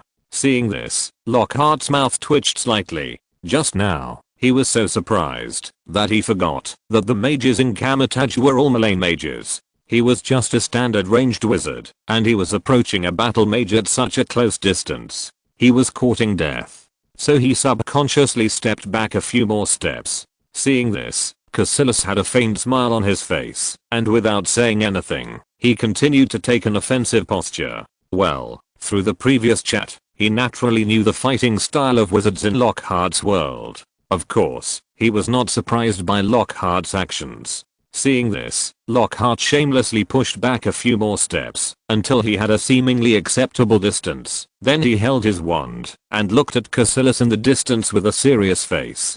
"Cassilis, it's time to start." The moment Lockhart's voice fell, Cassilis immediately rushed towards Lockhart with the magic weapon in his hand. Seeing this, Lockhart did not hesitate and quickly waved his wand and shouted loudly, "Quickly imprison. Release force. Disarm you." 3 spells, under Lockhart's control, were quickly shot at Cassilis. The magic rope drawn by the imprisonment spell was broken by Cassilis with his magic short stick as soon as it touched him. But at the same time, his body stagnated and was hit by the subsequent release force, and he suddenly felt weak inside. Then, before Cassilis could react, he was hit by the disarming spell. In an instant, the short stick magic weapon flew into Lockhart's hands. After taking the magic weapon in his hand, Lockhart's face was not happy, but sighed. Alas, this victory was too easy. On the one hand, it was due to the transformation of his own magic power, and the Marvel world had a great bonus to spells. If it was in the Harry Potter world, the power of the spell he cast would never be so strong, and it could be easily controlled by the mind. On the other hand, and the most important factor, it was completely bullying Cassilis, because he was not familiar with the magic in the Harry Potter world. The opponent just shattered the attacking magic according to his previous fighting habits, and had no awareness of dodging at all. As a result, he was hit by the disarming spell, and lost the weapon in his hand. If the opponent had dodged at the beginning, it would be easy for him to get close and defeat him. Lockhart looked at Cassilis, who had a somewhat ugly expression, smiled, and comforted him. "Let's have another round. The victory here is entirely due to your lack of understanding of the magic in our world. In the next round, I think I will lose 80% of the time." As he said, he stretched out his hand and waved, and the short stick magic weapon floated from the air and fell into Cassilis' hands. Seeing this, Cassilis didn't say much and directly raised the magic weapon in his hand, but his expression was much more cautious. In the new book period, the follow-up reading data is extremely important. Readers who like this book are requested to pin it to the top for easy access to the latest chapters. Chapter 70 System Lottery. Lockhart, I suggest you strengthen your physical training in the future. Your close combat ability is too poor. Cassilis, who had just finished the battle and looked refreshed, said to Lockhart in a teasing manner. He lost a battle before, and now he successfully won a battle, which is considered a draw. Hearing Cassilis's suggestion, Lockhart looked at the large number of traces of battles around him, and nodded with a wry smile. Just now, he used a large number of spells such as shattering, blazing, and transformation spells, but they were basically avoided by Cassilis, who was already prepared. Occasionally, a few spells hit the opponent, but they were blocked by Cassilis, who was well defended. Although Lockhart cast spells and moved back quickly to avoid the approaching Cassilis, but in the end, he still couldn't escape the opponent's clutches. Once the distance is shortened, it is a disaster for a standard long-range wizard like Lockhart. Even if he has Thor's combat experience, he is still easily defeated by Cassilis due to the huge difference in physical fitness. The experience of failure made him take Cassilis's advice to heart. Since he failed, it means that this is a weakness shared by most wizards in the Harry Potter world. When he strengthens his physical fitness, even if he cannot beat Cassilis, I believe that most wizards will definitely not be able to resist the same method.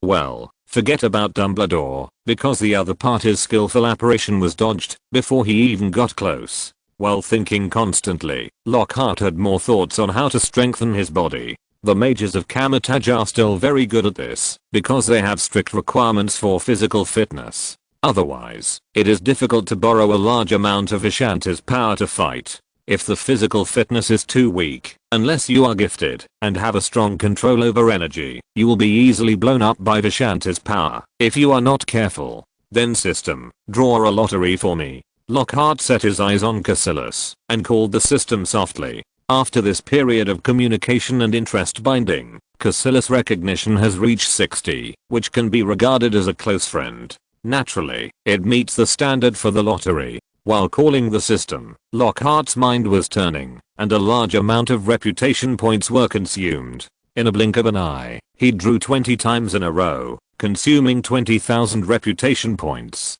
Ding, congratulations to the host for obtaining pure mental power. Ding, congratulations to the host for obtaining portal magic. Ding, congratulations to the host for obtaining soul projection magic.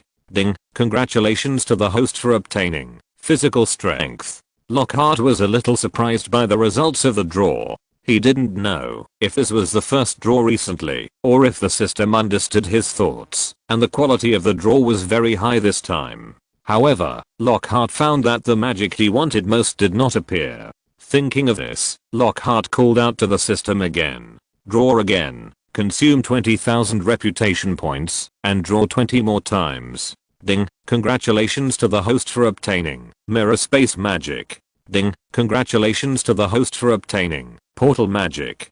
Ding, congratulations to the host for obtaining pure mental power. The rewards for the new round of draws were still good. Although there were many repetitions, there were also some good rewards. At least, the magic that Lockhart was most interested in had been obtained. So receive the portal magic. Receive the soul projection magic. Receive the mirror space magic. As Lockhart controlled his mind and lightly clicked, he immediately received all the rewards he needed. At this moment, Cassilis was looking at Lockhart, who seemed to be thinking with interest. He guessed that Lockhart might be reviewing the battle just now, because he also had the same habit. Combat experience was something that needed to be constantly reviewed and summarized to be efficiently improved. Soon, Lockhart came back to his senses, looked at Cassilis in front of him, and said in a gentle tone, "Cassilis, thank you this time." Well, he really had to thank him. So much of Kamar-Taj's magic knowledge was obtained from him. Immediately, Lockhart took a look at the traces of battle all around him. He gently waved the wand in his hand, and said in a hurried tone, "Restore to the original state." In an instant, a large amount of ground in the training room that was burned by the fire and destroyed after being crushed. As if time was flowing backwards, it continued to restore to its original state. Seeing this, Cassilis' eyes flashed with surprise, and he couldn't help but exclaimed, "Sure enough, the magic of each world has its own unique features." After hearing this, Lockhart had a faint smile on his face. The praise from his friend naturally made him happy. However, he still said modestly, "After thousands of years of development, we are indeed unique in the field of life magic, but in the field of close combat, we are indeed very insufficient." Hearing this, Cassilis smiled. through the battle and chat just now, he also knew that the physical fitness of wizards in Lockhart's world was at most a little stronger than that of ordinary people, but not much. They would not specifically train their physical fitness like the mages of Kamar-Taj. However, Cassilis was a little confused. Although he felt that Lockhart's physical fitness was average, his close combat experience just now was not weak. But he didn't think much about it. Maybe in his eyes, an excellent mage should consciously make up for his own shortcomings. Well, he was trained by the Kamar-Taj mage system, and he believed that a mage should not only be good at long-range combat, but also not too weak in close combat. Otherwise, it is easy to be caught by the enemy in the battle and be in danger of life. Then, Cassilis asked curiously, Lockhart, after the battle just now, how do you feel about magic? What is so special about the magic after the transformation? P.S. Thanks to Vez Morris, Galas Beaski, Amber Chuan Liang, Clown V, Koei Legacy Inheritor, the same name as Soul Harvest Tribute, Nyan Chang Ziafan, I Love Panfei, Dandelion Cub, Running Camel, Are You Willing to Pick Up Soap For Me? WHT 2004, Book Friend. 2019050504240452 for their monthly tickets. Thanks to Ming Ming Jiang and Book Friend 160,406,205,205,139 for their awards. Thanks to Zushin's Most Beautiful Kid, Liming, Zunafly, Running Camel, Zuayuding Xiang, Siku Kwanshu, Wu Jingson and other readers for their recommendations. Too many recommendations. Thank you for your support, and list a separate chapter to thank you later. In the new book period, the follow-up data is extremely important. Readers who like this book are requested to pin it to the top for easy access to the latest chapters. Chapter 71 Cassilis' Desire. Cassilis was quite curious about the transformed magic. On the one hand, it was the first time he had experienced such a thing. The mages of Kamar-Taj all practiced with the help of Ishanti. They had never experienced the transformation of magic. On the other hand, and the most important factor, he wanted to see what effect the transformed magic would have on the body or lifespan. If it was helpful, he would also like to seek the opportunity to transform. After all, life is short. Although the practice of mages can extend life by hundreds of years, who would not want to live longer? It would be best if one could live for thousands of years like the Supreme Sorcerer. Hearing Cassilis' question, Lockhart pondered for a moment and said slowly, after the transformation of magic, I personally feel that the magic has improved a lot in both quantity and quality. Moreover, I can feel that the transformed magic is smoother and consumes less when casting space-type magic. Hearing Lockhart's answer, Cassilis was a little disappointed, but he continued to ask, are there any other changes? For example, lifespan. Hearing what Cassilis said, Lockhart's heart trembled. He didn't forget that the other party would become a follower of Dormammu, the Lord of the Dark Dimension, in the future. One of the most important factors is lifespan. It seems that Cassilis has already shown signs of this. As his thoughts turned, Lockhart's expression did not change, and he still said with a gentle smile, there is not much change in lifespan.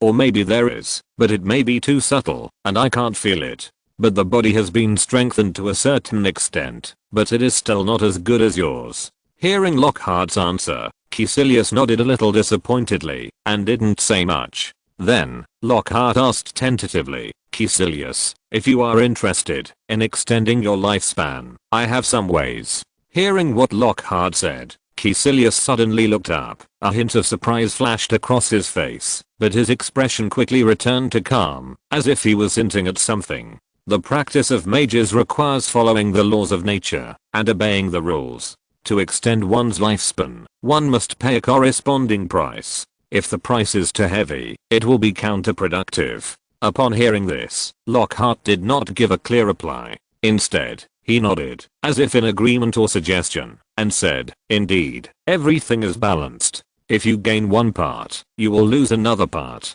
After hearing this, Cassilis was silent for a moment, not knowing what he was thinking about. Soon, he smiled and changed the subject. Okay, let's play a game. I believe everyone is tired. Have you eaten? How about I treat you today?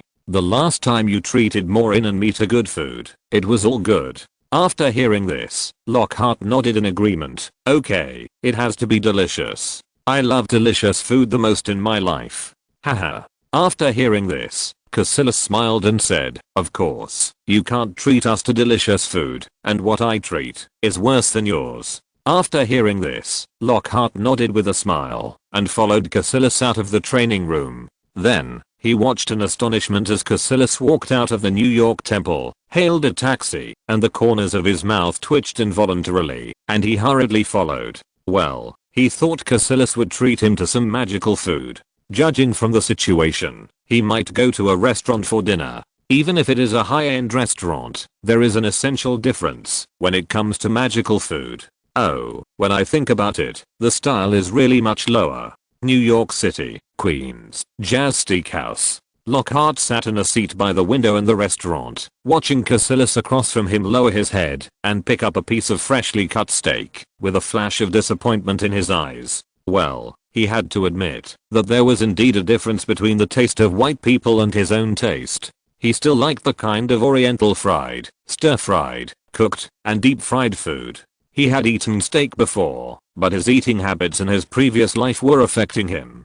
Although he felt that the taste was indeed okay, he did not experience the joy brought by the food. However, the steak tastes really good, very delicious. Lockhart, like Cassilis, forked a small piece of steak and put it in his mouth. After eating, he praised, haha, this is my favorite restaurant. The steak is fried very tender, Lockhart, as long as you like it. Lockhart praised, and Cassilis also said with a smile, no, I don't like it. Lockhart said secretly in his heart, but he still echoed, I have eaten steak before, but this one tastes really good.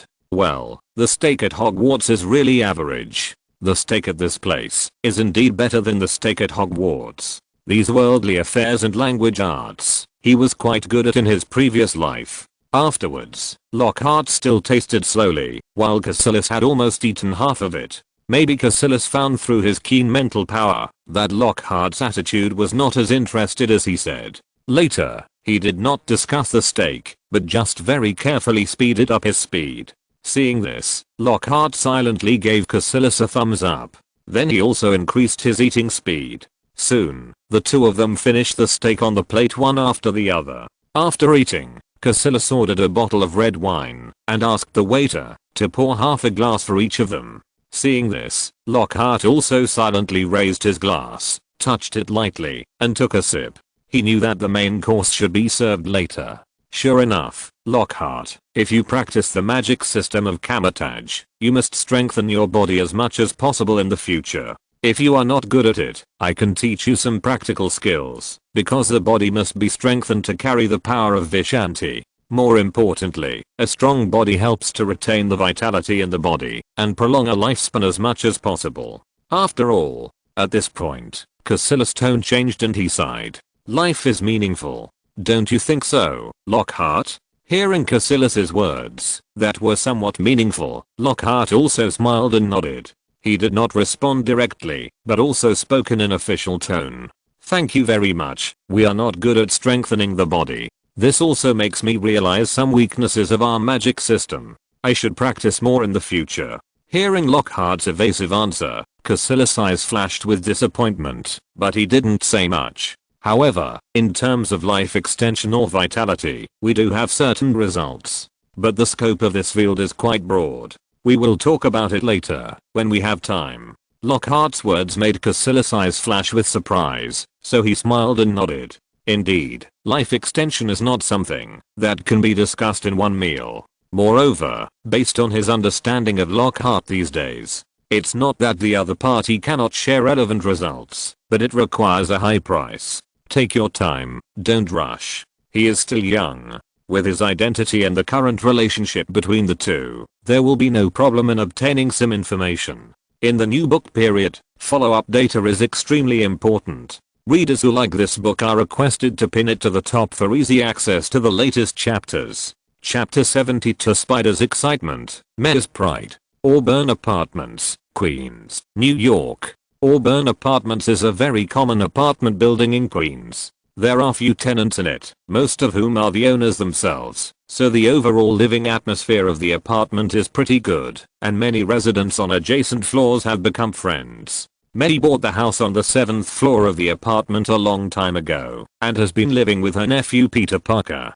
Today, when it was almost time to get off work, Maddie closed the door of the book cafe and returned to her home in high spirits. Because what happened today still makes her feel like a dream. Billionaire Iron Man Tony Stark actually came to the book cafe she runs. What's even more amazing is that after being rejected by his boss, the other party was willing to wait the next day. Novels don't dare to write this. But it doesn't matter. This is the boss's own business. Tomorrow she just needs to provide good service and hospitality. No, that can't be said. Thinking of the signature in her hand, plus Tony Stark's verbal publicity promise, May's face showed a bright smile. It's just too good to encounter such a big surprise after just a few days of work. Before she got home, May started to think about today's dinner. She didn't know when she found that her nephew had a big appetite recently. Every time she cooked, no matter how much, he would eat it all. It was good that her nephew liked to eat the food she cooked, but he ate a lot, which was obviously a bit strange. But she didn't think too much about it. Maybe her nephew was growing up recently. It is said that growing people eat more and grow taller. That should be the case. After unlocking the door, May just stepped into the house. Suddenly, "Hi, May, you're back. How was your work today?" Peter Parker asked from the door of his room. Aunt May was startled, subconsciously reached out and touched her chest and laughed and scolded, "Peter, you scared me." Then, she put the bag in her hand on the nearby table. Then, while walking towards the kitchen, she answered Peter's question in a casual manner. "Today's work was quite surprising. You may never imagine what I encountered today." Aunt May's words obviously aroused Spider-Man's interest. Peter quickly asked, "May, what happened?" Then, Peter trotted after May into the kitchen and began to wash vegetables skillfully. May started to light the fire, add oil, and took 2 eggs by the way. Seeing that May did not answer his question, Peter quickly pretended to be pitiful and asked, "May, just tell me." After hearing this, May had a faint smile on her face. In a surprised and boastful tone, she said, "Peter, guess who I met today?" "Who? Could it be Mr. Lockhart?"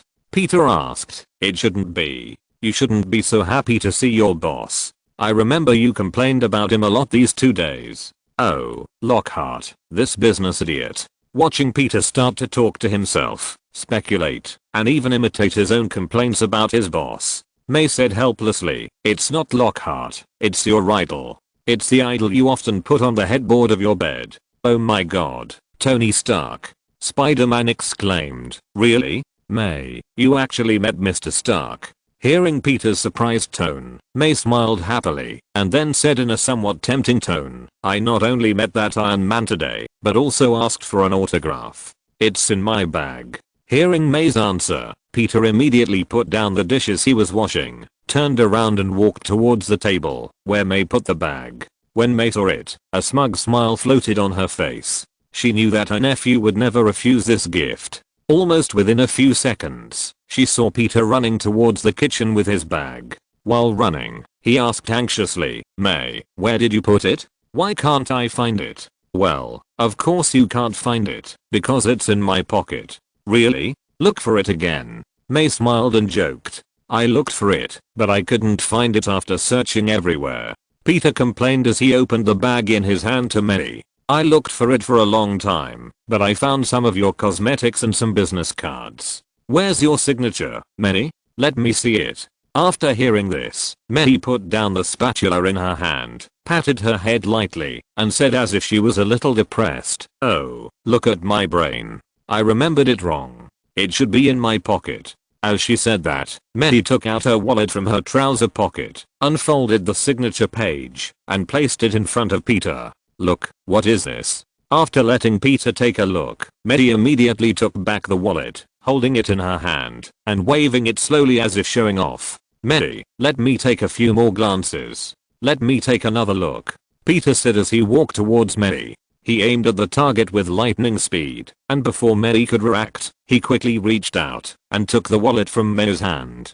After getting it, she immediately ran towards her room, shouting as she ran, "May, let me take a look first, and I'll give it back to you later." Seeing this, May smiled happily and shouted to Peter, "Don't worry. This is a gift for you. Keep it well. Pay attention to the blessing on it." Then, Peter replied loudly, "Thank you, May. I saw it. Mr. Tony Stark said it was for me." Well, when May asked Tony for an autograph, she specifically said that she wanted to give it to his nephew Peter Parker. Her nephew admired him very much, and she hoped that she could write some blessing words, preferably something to let him study hard. Tony, of course, followed May's suggestion and wrote a few more words. Hearing Peter's loud reply, May's face showed a bright smile. It seems that her thoughts were not in vain. Her nephew is a genius, and his grades in school have always been very good.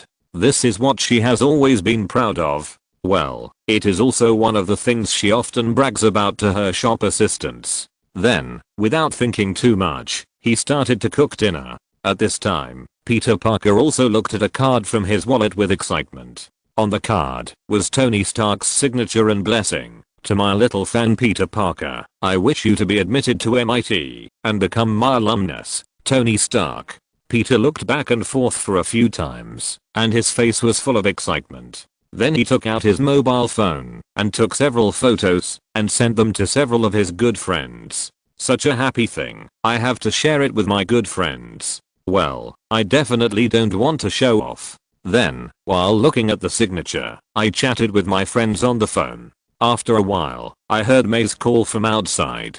"Peter, come over for dinner." After hearing this, Spider-Man immediately replied a few words on his mobile phone, then took the signature and walked towards the living room. He was a little curious about how May met his idol Tony Stark.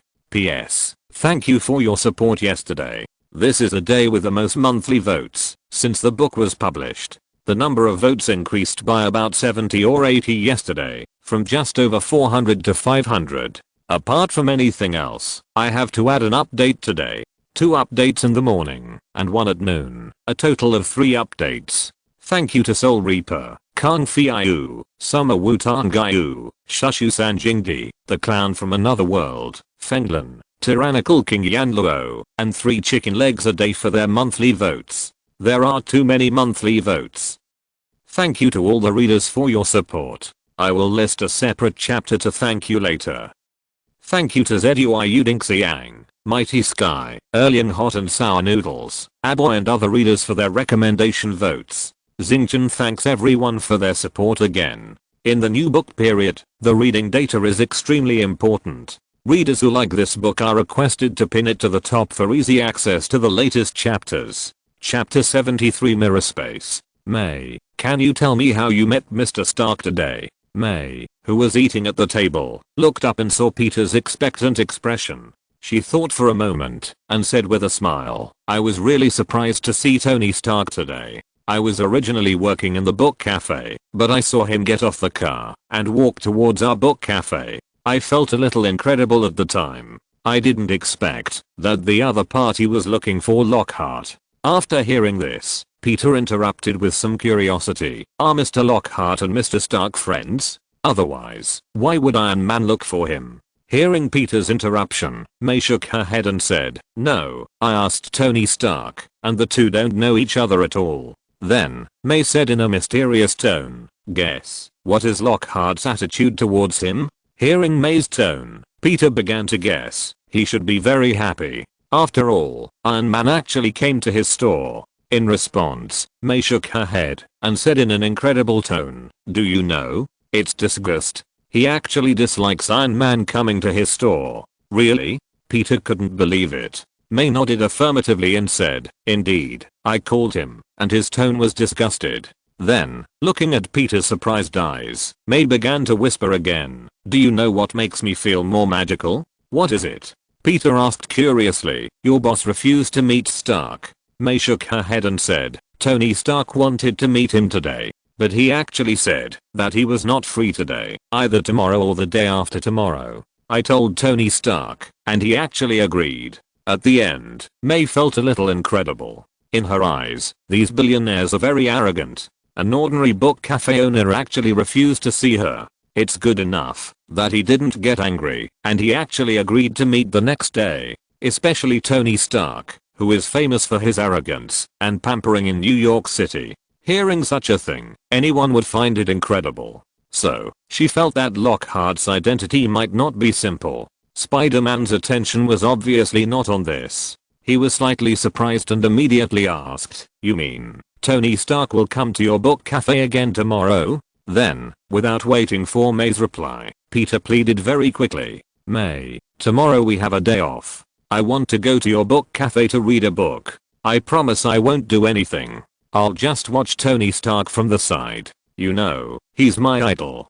Please, May." At the end, Peter raised his hands, put his palms together, made a pleading gesture, and pretended to be pitiful. May saw Peter's pitiful and expectant eyes, hesitated a little, thought for a while, and slowly said, "Okay, I can. But you can only watch. Don't run up to ask questions or anything like that. You have to promise me this. Otherwise, I will be in trouble later." Hearing May's answer, Peter nodded quickly, his tone full of excitement. Okay, May, don't worry. I will never cause any trouble. If someone wants to make trouble, I will also help stop them." As he said, Peter began to wave his arms a few times, showing his muscles. Well, he was not joking this time. If someone really made trouble in the book cafe and affected his Aunt May's work, he would not be polite. As Spider-Man, Peter Parker is confident that he can guarantee his Aunt May's work and safety. Well, poor little Spider, I don't know what will happen to May in 2 or 3 months. At night, at Lockhart's home, Lockhart stood in his study, reviewing the knowledge that emerged in his mind. Holding the ring, he drew a circle slowly, then used his mental power to visualize a large number of mysterious patterns, and his brain associated the image of the book cafe. Wow. As Lockhart's right hand slid, accompanied by a subtle sound, a circular portal with sparks gradually emerged in the air. Although the speed was a bit slow, it appeared in front of Lockhart very steadily. Lockhart looked at the dark book cafe opposite, and a few tables and wooden chairs vaguely placed. The corners of his mouth curled up slightly, and then he stepped into the portal. After entering his own book cafe, Lockhart waved his wand lightly, and a light quietly emerged from the tip of the wand. Let the whole book cafe welcome the light instantly. Then, Lockhart thought of something, sighed slightly, waved his wand again, and the light disappeared quietly. At the same time, all the lights in the book cafe were turned on, and the whole book cafe was very bright. I was a little excited when I opened the portal just now, and I actually forgot that I was in the book cafe now. Although this is my territory, it can be regarded as a public place. The most important thing is that there is glass next to it. Ordinary muggles have the opportunity to see the scene just now through the glass. Although he did not perceive any muggles, he still felt a little uncomfortable. There were still obstacles to casting magic in his territory. It seemed that he had to make some renovations in the future. When new wizards came in, he could cast some muggle shielding. It would be a place dedicated to serving wizards or wizards. In this way, it would be much more convenient in the future. As for the surveillance cameras, Lockhart had already cast a confusion charm on them. Anyone who saw it would not feel anything unusual. Then, he took a quick look at his book. Lockhart looked solemn, raised his right hand, and poured most of his mental power into the ring in his hand. According to the knowledge, experience and other information that emerged in his mind, he visualized a large number of complex rune patterns, slowly drew the ring in his hand, and then gently pushed it forward. Click, click, click. Lockhart heard the sound of crackling around him, as if a mirror was broken. Then, as if he had passed through a mirror, Lockhart found himself in a silent world. Mirror space. Lockhart looked around with interest, looking at the scene that was highly similar to his own book cafe, only the objects and words were the opposite of reality. He closed his eyes slightly, and felt his close connection with the entire mirror space. Then he gently raised his right hand wearing the ring. Suddenly, the book cafe in front of him seemed to be controlled by an unknown mysterious force. It kept rising from the ground and rising rapidly, and the roof above began to shrink to the surroundings. After a while, the entire book cafe became an existence similar to the Eiffel Tower. Lockhart stood on the high platform at the top of the tower, took a few steps forward, and slowly looked down. Overlooking the entire brightly lit New York City, Lockhart's face was full of excitement. Mirror space, this is a magic that he has felt very wonderful since his previous life. Just through some movie scenes in his previous life, he felt very surprised, as if he was controlling a world. The only pity is that, although he has the memory and experience in Cassilis' mind, but after all, it was just a practice, and it was good to open it successfully. The control just now was only limited. If he wants to directly manipulate the mirror space of a city like Doctor Strange in the movie, he needs continuous training. But he is not in a hurry, time is on his side. Afterwards, Lockhart manipulated the mirror space with great interest, changing various shapes. He also practiced some magic of Kamar-Taj and Hogwarts in the mirror space. About 2 or 3 hours later, Lockhart opened a portal to the study. After today's magic practice, he needs a good rest, because there is an appointment with Tony Stark tomorrow. In the new book period, the reading data is extremely important. Readers who like this book are requested to pin it to the top for easy access to the latest chapters. Chapter 74 Tony vents his dissatisfaction. New York City, Wangxiang Book Cafe. Mei got up early in the morning, washed up and had breakfast, then rushed to the book cafe. In her eyes, she had to prepare in advance to receive a very important guest today. When she arrived, 3 shop assistants had already arrived at the door, so she quickly took out the key to open the door. After entering the book cafe, she was a little confused. She seemed to find that the positions of some books last night were different, but she didn't think much about it. Maybe she mixed it up. She quickly asked the shop assistant to start cleaning and prepare coffee or tea in advance. Tony drank coffee yesterday, and the boss wanted tea. To be honest, Mei felt that it was a bit inconsistent, but she had to make preparations for both of them. No matter what they drank, they could provide it in the first time. Well, today's service is absolutely in place. In her opinion, whether the book cafe can rise depends on today's shot. As for whether the boss allows publicity, it doesn't exist in her imagination. After all, even if the other party is a business idiot, this kind of seemingly profitable thing should not be rejected.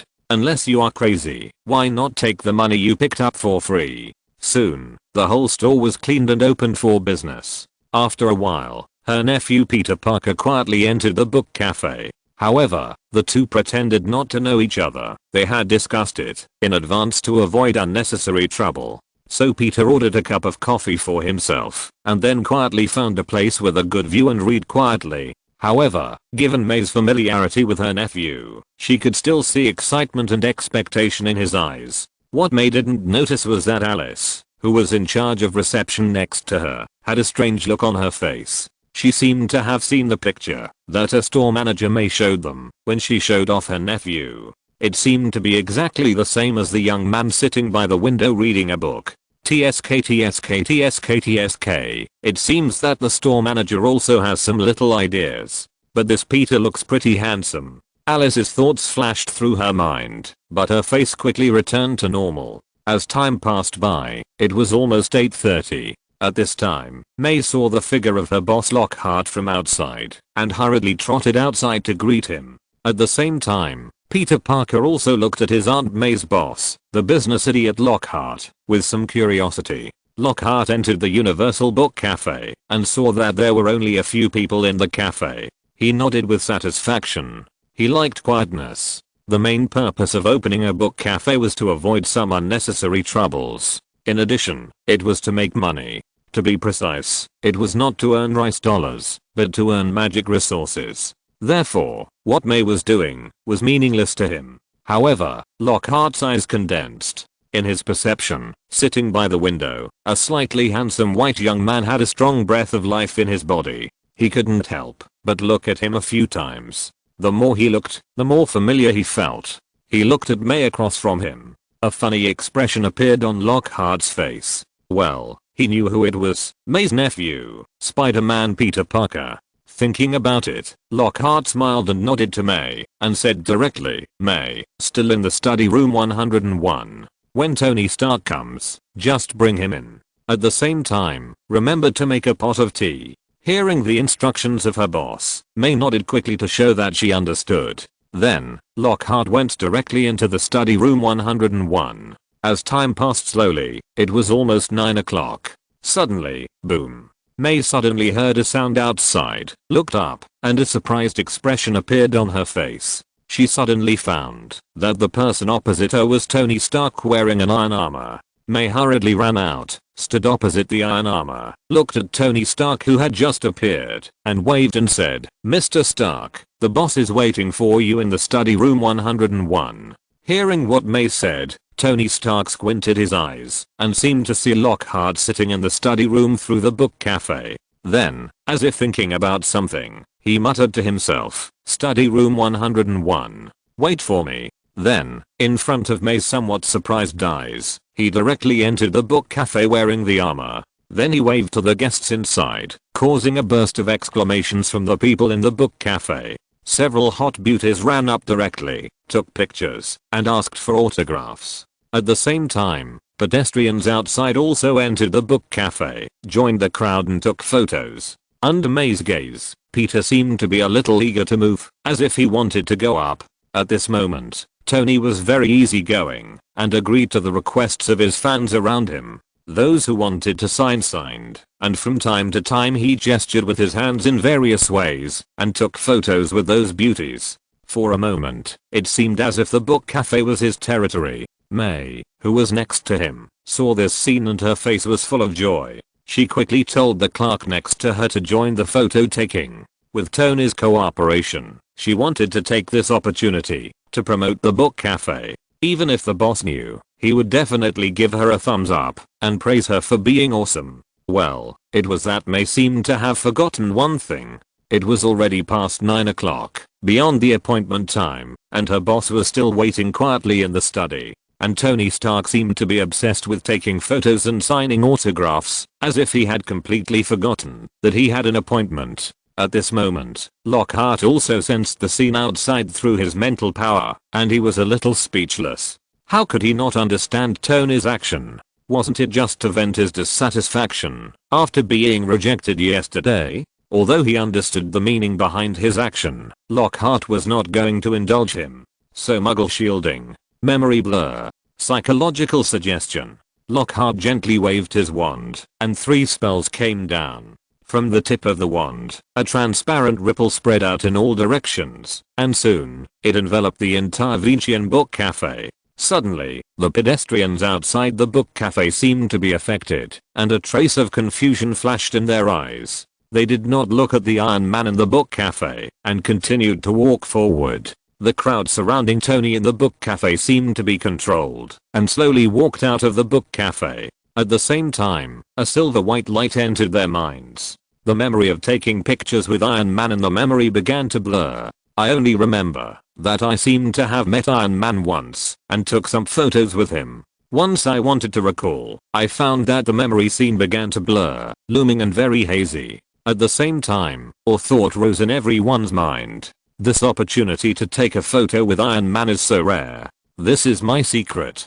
I must keep it well and not tell anyone. This thought became deeply rooted as they walked out of the book cafe. They subconsciously held the signature and mobile phone in their hands tightly, as if it was really their secret, their treasure. And May and the 3 shop assistants seemed to have not seen the scene at all, and returned to their posts safely. Those who should make tea made tea, those who should organize the bookshelves organized the bookshelves, and those who should receive guests continued to receive guests, including Peter Parker, who returned to his original seat and continued to read under Lockhart's conscious control. But what he didn't notice was that a glimmer of clarity flashed in Peter's eyes, but it quickly disappeared and turned into confusion. Tony himself, under Lockhart's control, was not affected at all. He looked at the weird scene in front of him with shock in his eyes. He quickly called Jarvis, closed his armor mask, and was about to leave such a weird scene. He heard a gentle voice in his ear. "Mr. Stark, I'll be waiting for you in study room 101.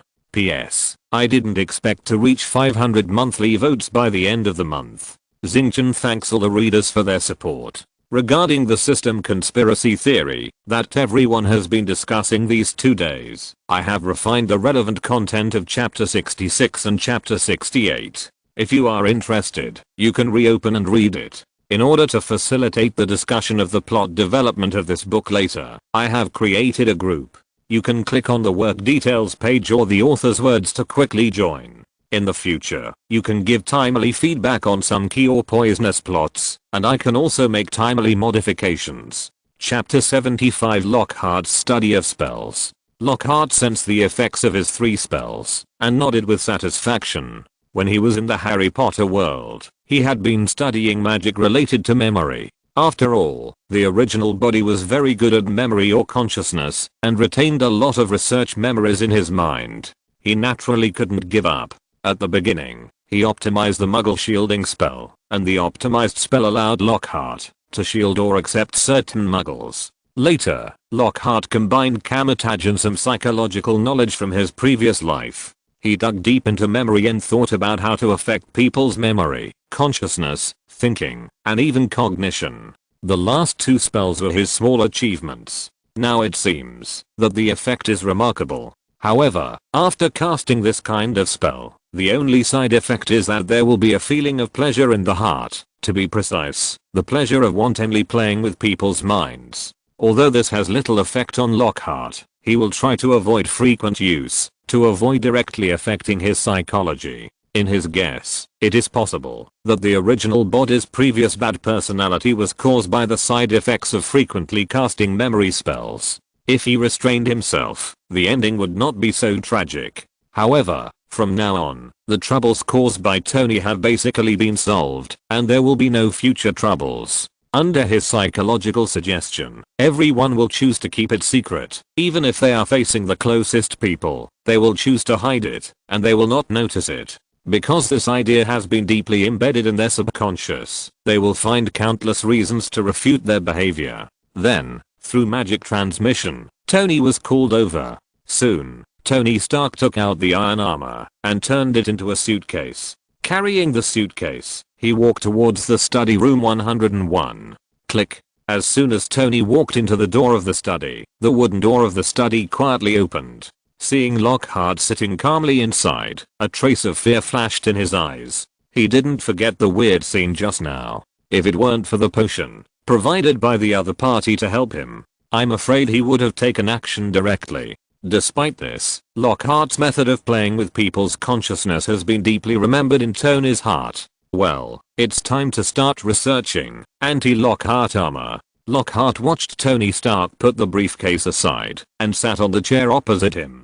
He looked at the briefcase with interest, as if what happened just now had nothing to do with him. Lockhart asked gently, "Mr. Tony Stark, is there anything you need to talk to me about?" Hearing Lockhart's tone, and recalling the information S.H.I.E.L.D. gave him, Tony felt a little more confident, but his tone was still a little stiff. "Thank you, Mr. Lockhart, for the potion before. It was very effective, and saved my life." Hearing this, Lockhart nodded slightly. "You still need to thank S.H.I.E.L.D. for this. I just provided the potion to them. It's their own business who they want to give it to." Hearing Lockhart's words, Tony replied directly, "S.H.I.E.L.D. has already thanked them. This time I mainly want to meet and talk with you." At this point, Tony paused, his expression a little strange. He originally wanted to use the money throwing tactic on Lockhart in exchange for something. But looking at the posture just now, he suddenly couldn't open his mouth. He seemed to be a capitalist who played with technology, and a wizard who played with magic, and there seemed to be a big difference. But after thinking about it, he continued with his own thoughts. "I want to exchange some magic metals for a search." "Hey!" Lockhart exclaimed lightly, and a trace of doubt flashed in his eyes. "Why is it magic metal?" He thought it was a magic potion. After all, it was that bottle of magic potion that saved his life. It's understandable that Tony wants to study it, but it's a little hard to understand that he wants magic metal. As if knowing Lockhart's doubts, Tony directly explained, "Not long ago, S.H.I.E.L.D. invited me to participate in a wizard gold coin project. This gold coin should be provided by you, right?" Hearing this, Lockhart nodded, and then Tony continued, his tone mixed with a hint of complacency. "Originally, their project had no progress, but it's different with my joining. We have achieved breakthrough results. Combined with the database of Stark Industries, we have fully analyzed all the element and characteristics of the complete gold coin." Hearing this, Lockhart subconsciously straightened up and listened attentively. This sounds very good.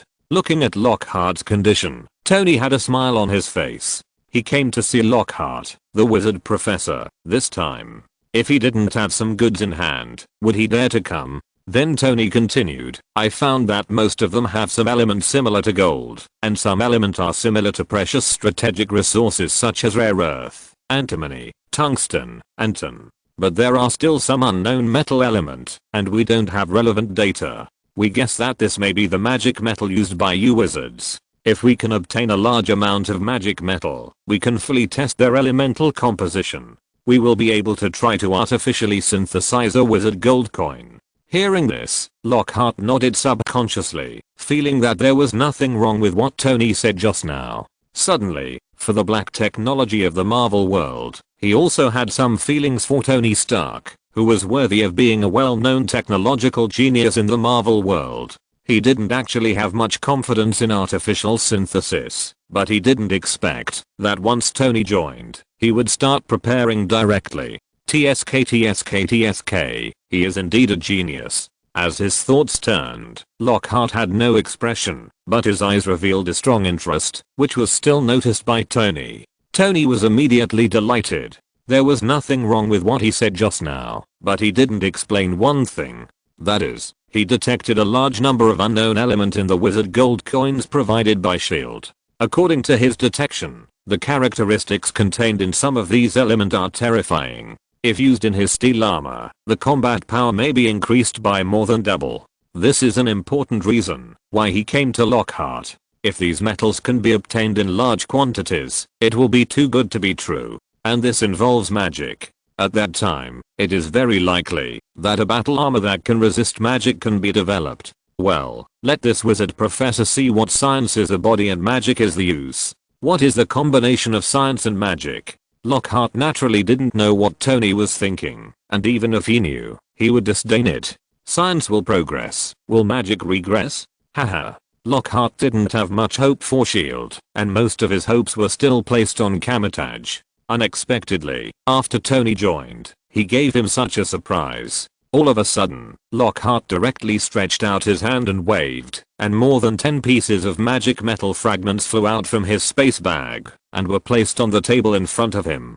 Pointing at the metal fragments on the table, he said in a deep voice, "This is the magic metal I currently have in my hand. You can take it for testing first. If it doesn't help, I will send another batch over later. P.S. Thanks to Daddy 1,827,374, people who are often out of books, Star Lost, Funeral Attorney, Cherry, Shigwim Yarumo and other readers for their monthly tickets.